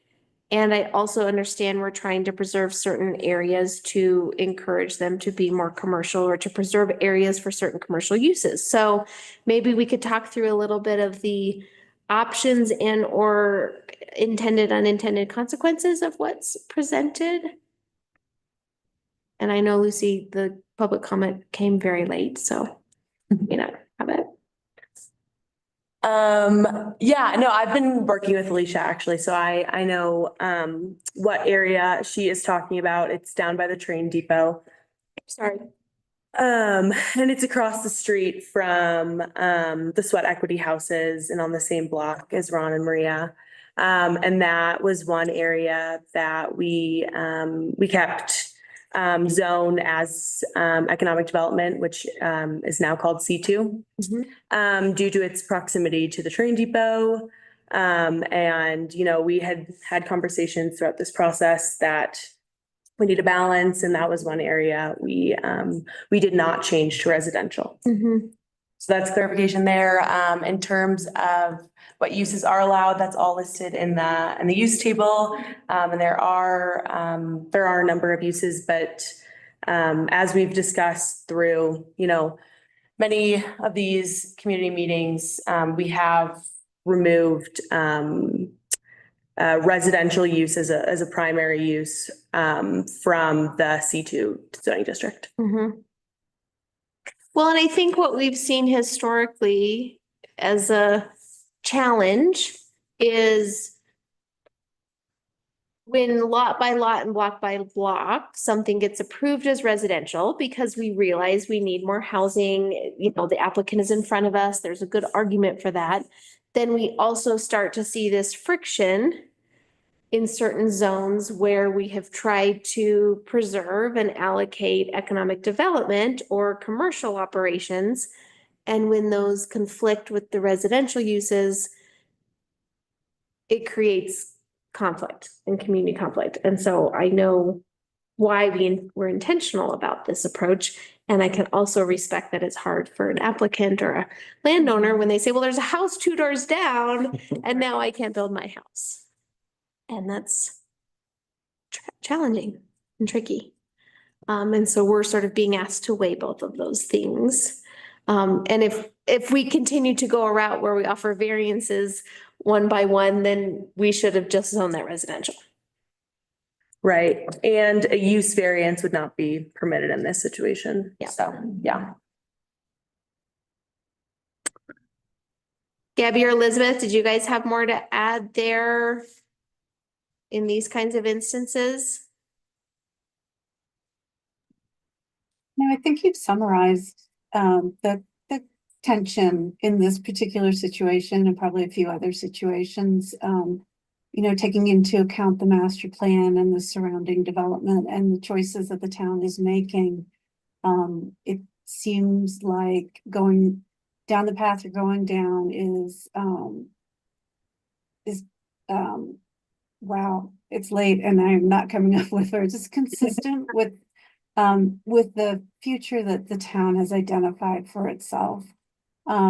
It's possible that you can continue to work with this property owner to find a different option that would work on that property in the future.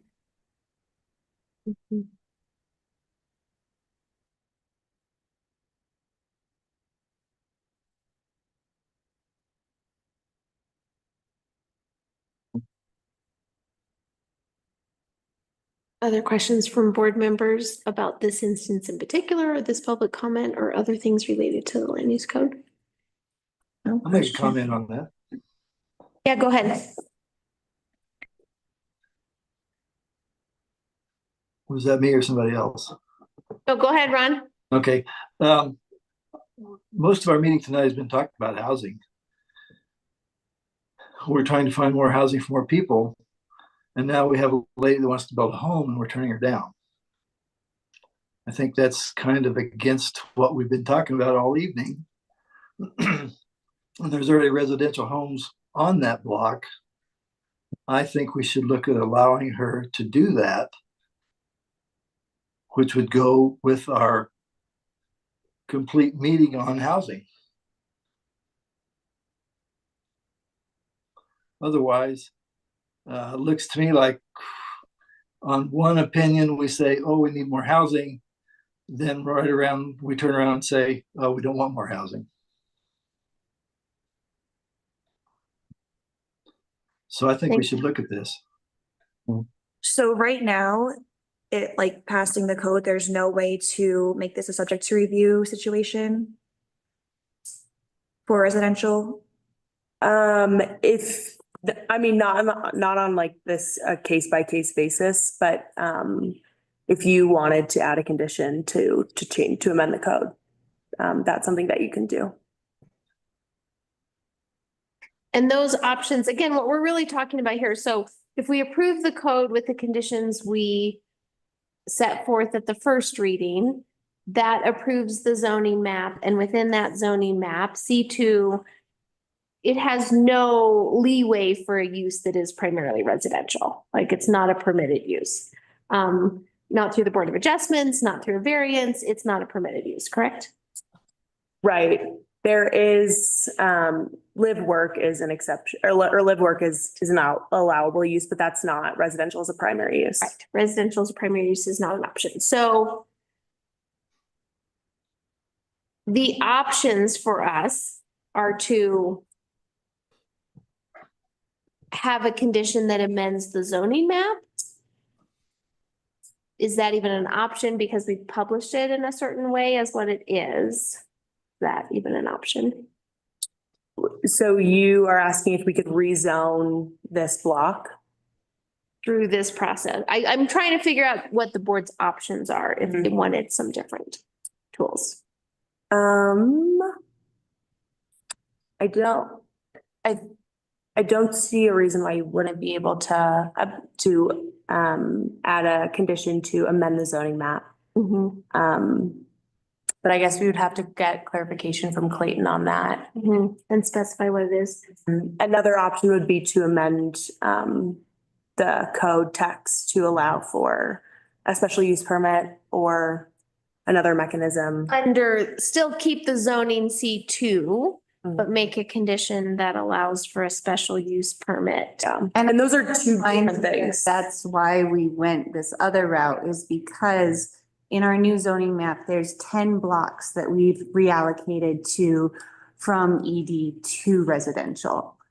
So we've added more, right? Full blocks. Right, of ED. To residential. And so that's why we made it so that it would have to be very economic development focused in those areas.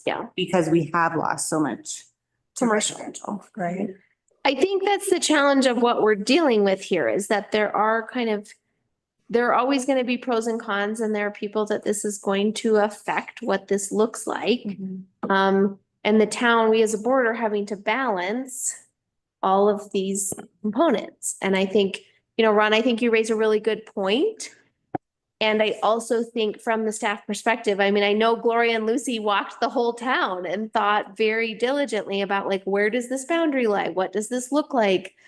How much commercial do we gain or lose? How much residential? And so making the point that we have added residential areas, it just unfortunately is not in this area. And clarify for me, Lucy, that area, was it always ED? And some of the residential uses have been use subject to review. That's right. Yeah, we didn't make any changes to this zoning. Yes, so this zoning historically was ED. I think it's confusing for probably applicants or residents because they see examples of residential happening in commercial. Yeah. This is part of the challenge.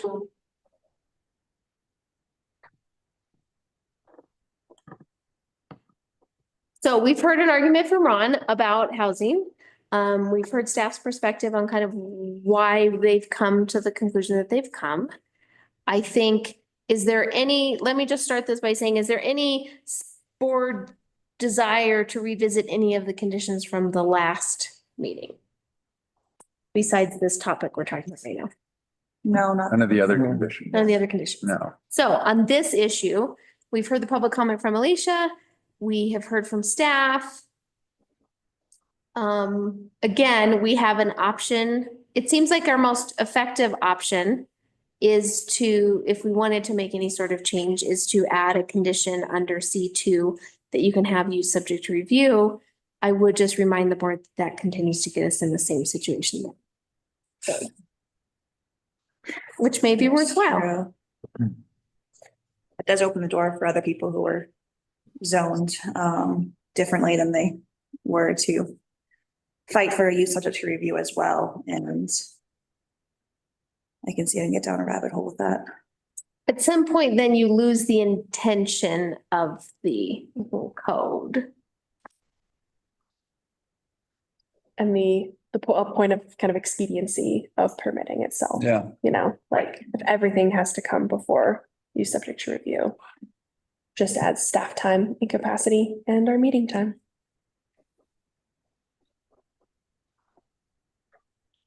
So besides Ron, is there anyone else that's really wanting to advocate for making an additional condition under C2 or something different? I don't know about advocating to changing the whole thing or wanting to get into it with that. We have seen other residents who, in fact, I spoke to Gloria about this, was it last week? This week? What's today? It was last week. Monday. Regarding a property owner who was potentially going to be rezoned, and they were rezoned. However, they were and had a certain circumstance that they asked for a written letter from the town of Silverton to ensure that they could still be doing, correct, at that residence what they're doing. Yes, but they would have that without a letter. Correct. What I'm saying, and using that as an example, is this individual purchased this property knowing that there's residential around them to build a home someday, hopefully.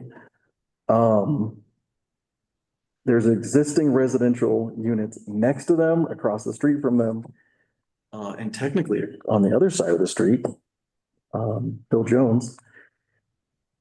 And now they're being told they can't build a home because we've rezoned it. But it always was ED. I understand that. So this particular individual could have a home business or something, and the residence could be secondary. Within the current, The way it was before, but not now. Is that a question? No, I'm just making a point. And we can converse around that point. But I feel for this individual because it has changed. Yeah, because, their permission was given before and now they're not going to be able to, and they did buy it with the intent Correct. of. Well, and what I'll, Permission, right? yeah, sorry, I'll clarify, there's, An option. yeah, this property's never been approved for residential and it requires a use subject to review, so housing has never been a use by right in the ED. Correct. But they had but they were able to at least. Apply, that's right, Like these other residents on the same block have. that's right. So now what we're saying is this homeowner, we've now removed that ability for them to petition. I got,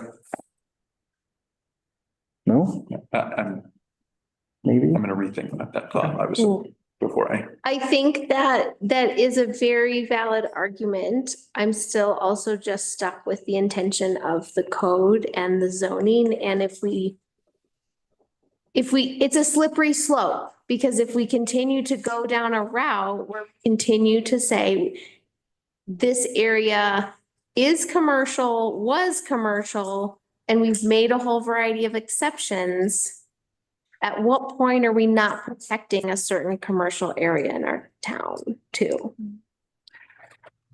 I I'm mean, not in disagreement. Yeah. Both true. I just like to think out loud about both sides of the Yeah, issue. yeah. And we've come to this because we have had through the years of these blocks, again, these blocks always were ED. There always was a process for people to have to go through. And that process has led to commercial real estate turning residential. Yeah.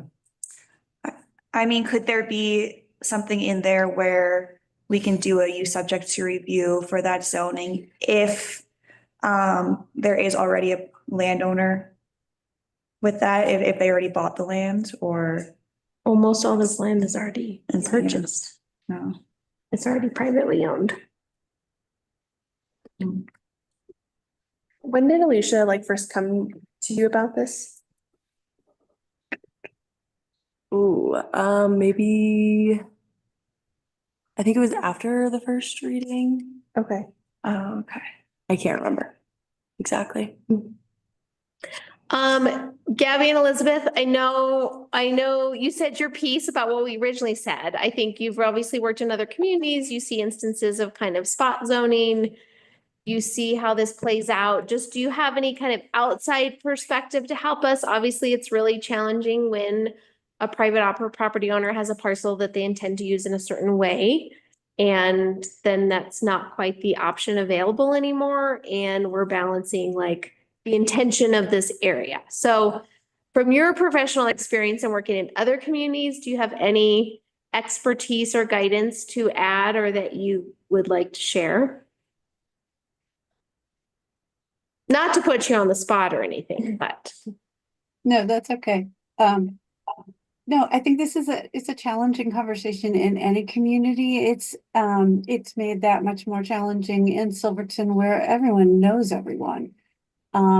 So the points that you all have raised about the property owners, intentions with respect to the property and what they wanted to do, it to a certain extent apply to many property owners in many situations. And unfortunately, what you guys have to do sitting on the dais is figure out how you want to address that balance. I don't think, in answer to your direct question, that I've seen this particular situation come up before right now in the hearing process. I think that staff reached out and had a lot of conversations, and there was a lot of thought that went into this.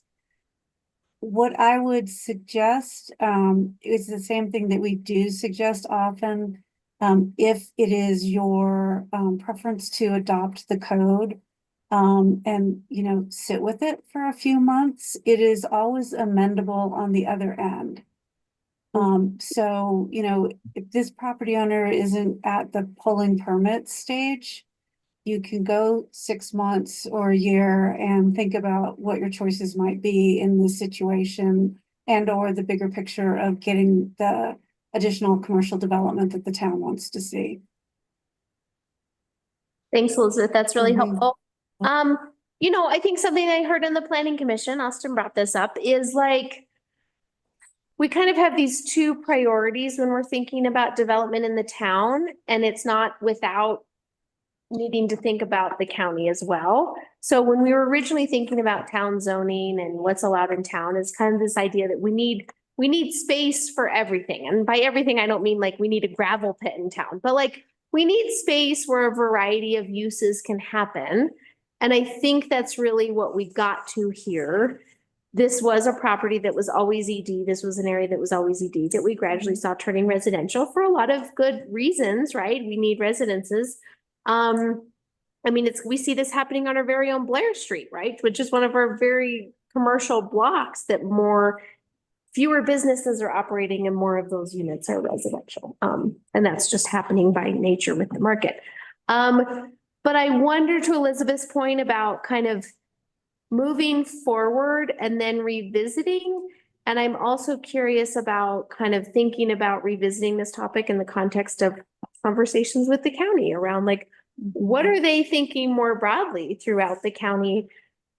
Land that the county's acquired, what's happening all the way to Howardsville, and thinking about some of our industrial areas there. Like if the county has an idea about more commercial happening in the county, then does that mean that it frees up the town to open up a little bit more space for residential? But I think the original intent was to make sure that we had space for commercial stuff to happen. And it just happens that we're having this conversation. And at the same time, making it so we don't have to review every application, right? We can do this administratively, which is important. Right. Well, and what we have in front of us meets a variety of the goals. It's administratively easier. It's more predictable for the applicant. I think we have a zoning map and a code that does incentivize housing and density in some areas and preserve commercial and other uses in other areas. So when we think of it as a whole, we all feel really decently good about where we landed. But when we think about it with individual applicants and property owners and people who are neighbors and colleagues and friends, that's when it does get, it feels more uncomfortable. And so I think I would caution us against opening up C2 to having a bunch of use subject to review options. I don't, you all can disagree. But I don't think that's a great way for us to go at this point in the process. I think it would be super helpful for us to revisit the land use code in a building season. We said we wanted to do that. I think it'd be worth having more conversations with the county to think through. Okay, we think we need this much commercial space. This historically has been ED, but what do we really need? What do we really think? And be a little bit more strategic as municipality and a county in thinking about that. I know it's unfortunate for landowners whose property is affected in different ways, but I think Elizabeth, your point is very valid. Like, I mean, I'll take myself on the hillside, right? We have created way more availability for density on the hillside. Would I have preferred 7,500 square foot lots? Yeah. But did I vote for 5,000 square foot lots? Yeah, I did. I believe in that density happening, even if it affects kind of my feeling of that area. And I think we're all having to make some of those trade-offs because we all live here so close to each other. But what Elizabeth really said, I think helped clarify, like maybe a third option. I'm a big fan of like put in a policy and then reassess the policy, whether it's working or not. So I think there is an element of, if there's not kind of pending work being looked into for this summer, reevaluating of how many properties are having a similar issue. And people come to you and are like, uh-oh, I like bought under this circumstance and just, you know, have 2 kids and couldn't pay attention. And that is totally a fine thing. Like people have a life. And now I'm in this pickle of a situation and like reevaluating what that means for the town. And like, yeah, after the building season's over. And talking to the county. Yeah. And that's really hard. It's really hard. I like totally, this is a really tough one. I do know that everyone has bought property on Cement Street, has bought it with the intent of doing a residential home. If some of that goes to commercial, one thing to think about is when the train comes in, the first thing they will see as they enter town will be commercial businesses. I don't know that that's necessarily the look that the town wants when people enter the city. Same way would go with when you drive into town from Highway 550. Would you want commercial businesses there? And that would be the first thing that people see. I think now is the time to make the amendment and correct it, because it's always harder to go back later and amend things.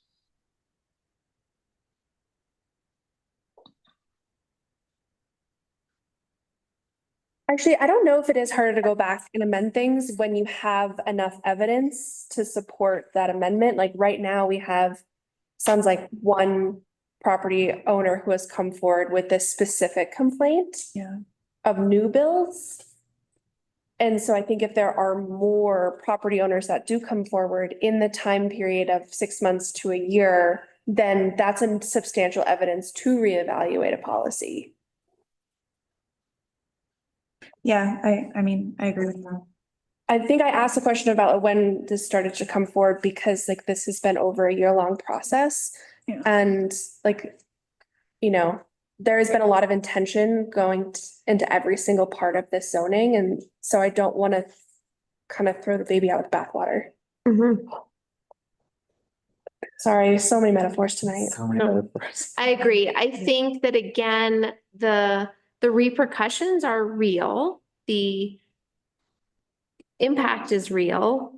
And I think we've had a process that we've all been engaged with, that we have all invested in, that is a really decent outcome with some real impacts. And I think it'd be worth evaluating in a year.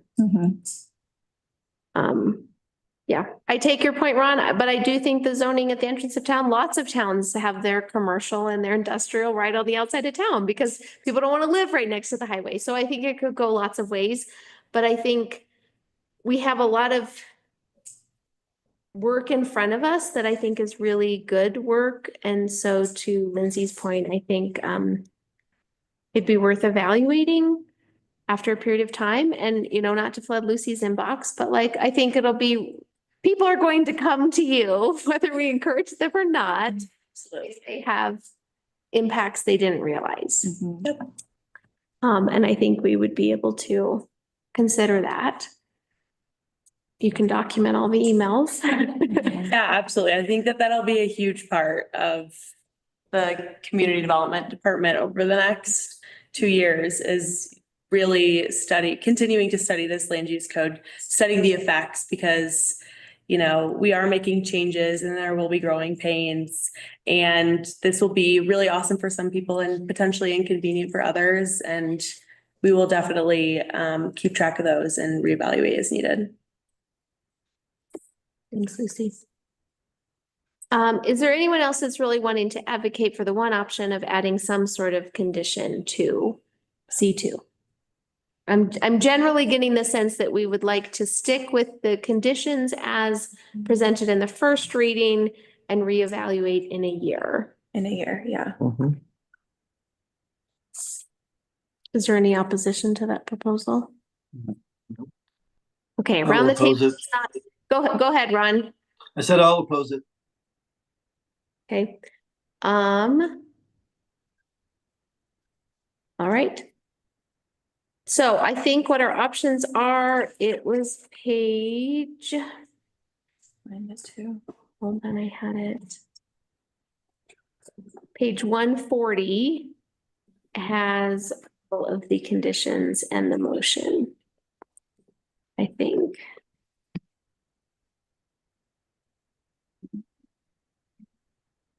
And question for Lucy, Gloria, or Clayton, do we need to read all of the conditions or can we say the conditions as presented in the memo? Yep. Yeah, you can say the conditions is presented in the memo, which it includes R2 fully. So I don't know if you need to, do they need to make an amendment to the final? The memo looks right. It was just the minutes that was off. Yeah, so that's okay. Okay, great.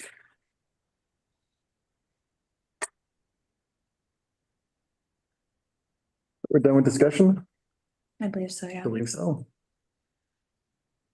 And I'd like to move to approve the second reading of ordinance number 2025-01. An ordinance of the town of Silverton repealing and readopting the land use code and amending the official zoning map and incorporating the proposed revisions in amendment B. Addendum to this for suspense. To the adoption draft. Do I have a second? I'll second. Wonderful. Roll call, please. Sorry, go ahead. Trustee Halverson, Yes. Trustee Wakefield, No. Trustee Schnitger, Yes. Trustee Gardner, Yes. Trustee George, Yes. Mayor Pro Tem Harper, Yes. Edgar. Yes.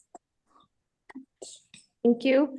Thanks, Gabby and Elizabeth. We really appreciate all the work. We wish you were here to pop the champagne. Guys, it's time to blow your horn. Congratulations. Work, everybody. Thank you all. Thank you all. We'll send you a horn. Okay. Well, no, we'll come up and get it, really. Thank Okay, you. okay, good. All right, Lucy's gonna go ring the bell. Is it open? All right. Oh, you might need your key. You might need your key, it might be long. So I know that was, Wait, ring the bell. there's always a challenging discussion, but. Yeah, we can ring the. Go ahead, there's a. Take a picture, Gloria. Now it's on after 10. So next time 911 breaks, we can use the bell, let the entire town know. Great. It's the correct, you need to set up a system, Tyler. One bell, one if by land, two if by We sea. used to have one of the wind bells. And one of my predecessors blew it away. So the town I grew up in, the mining town I grew up in had a siren at 9 o'clock and that was curfew. Yeah. And all the little kids call it the woo woo and all the teenagers call it the buzzkill. They all had to be home. Big deal. Very big deal. It was very neat. All right, I'm gonna move us on and say, you're good, you guys are gonna. Yeah, we're just not really if you guys wanna come. Okay. Can we? I don't know if we can, we're. It's online. Lucy is ringing the town bell. So if you hear the bell, this has been a long time in coming to get through this really important process. And Yeah, it's one in town, it's gonna be so. If you all can hear that at home. Years in the But process. the good thing about this is, and what we just passed, and what we just discussed, is that within 12 months, Absolutely. Leisure can come back and then we can have this discussion again. Mhm. That's a good thing. That's a win. Yes. Did she ring it? Did you guys hear it? heard it. Oh, I don't. Yeah, I heard it. Oh, you heard it? Do it again. I don't think I did. All right, thank you, staff. Thank you, community. Thank you, Clarion. And again, property owners, neighbors, we're gonna all figure this out together. This is gonna have implications and positive things and some negative implications. And so let's just all work together, and thank you, staff, for the diligent work to get us through this process. Our planning commission representatives. Yeah. All right, we're moving on to agenda item 9B. This is a public hearing. This is the second reading for adoption of ordinance 2025-01, an ordinance amending chapter 13, article 1, water and sewer of the Silverton Municipal Code to establish application of unit utilities and service charges for accessory dwelling units. Thank you, John. Oh, this is a public hearing, so we'll start with staff overview and introduction. Then we'll go to public comment, and then trustees can deliberate and ask questions. Thank you, John. Go ahead. I can take this one actually too. Great. Done if you want. Either one, I just, yeah, this is just your second reading. Obviously, we went over this, but we're just basically applying the rate and EQR stuff that you guys worked on so hard last year and early this year to accessory dwelling units. It was just a logical fit for the code update, to update the code for that. So that's it. If you want me to go into depth, or if Gloria, if you want to add anything else, second reading. That's great. Thanks, John. Yeah. Do we have any, I'll open it up for public comment. Do we have any in-person public comment? We don't have any in-person public comment. Do we have any public comment online regarding this second reading for this public hearing? All right, seeing none, I'll close public comment and trustee discussion and deliberation. I'm sure you have lots of deliberation. I have nothing else to add from last time. Does anybody have any additional questions? Okay.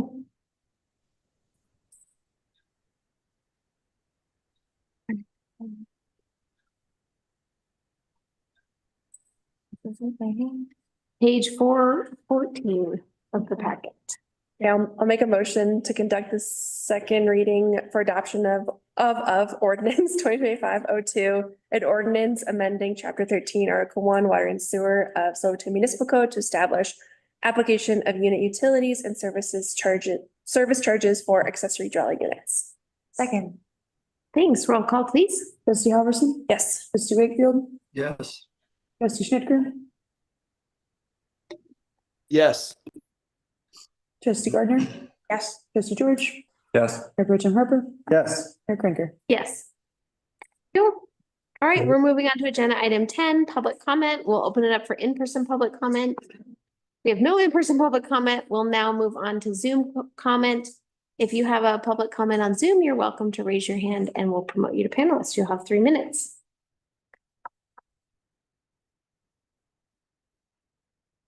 All right, seeing none, we'll close public comment.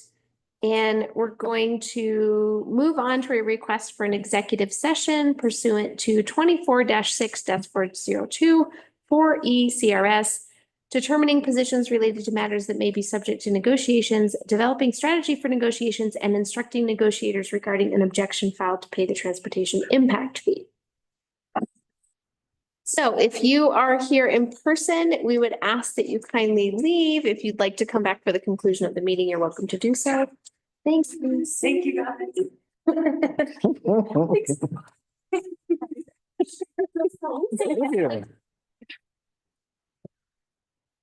Right, give me just a second. So if you're on Zoom, we're going to entertain a motion to go into executive session. The way this works is we'll lock the meeting and then we will adjourn the meeting at the very end. So I will now entertain a motion to go into executive session. So moved. Second. Moved by Tyler, seconded by Amy. This is a request for executive session pursuant, we need to vote, sorry. Roll call, please, Melina. Trustee Halverson, Yes. trustee Wakefield.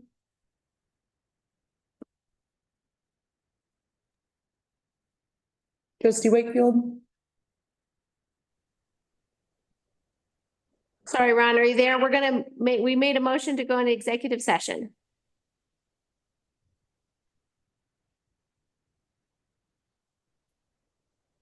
We're gonna come back to him. Portrait said yes.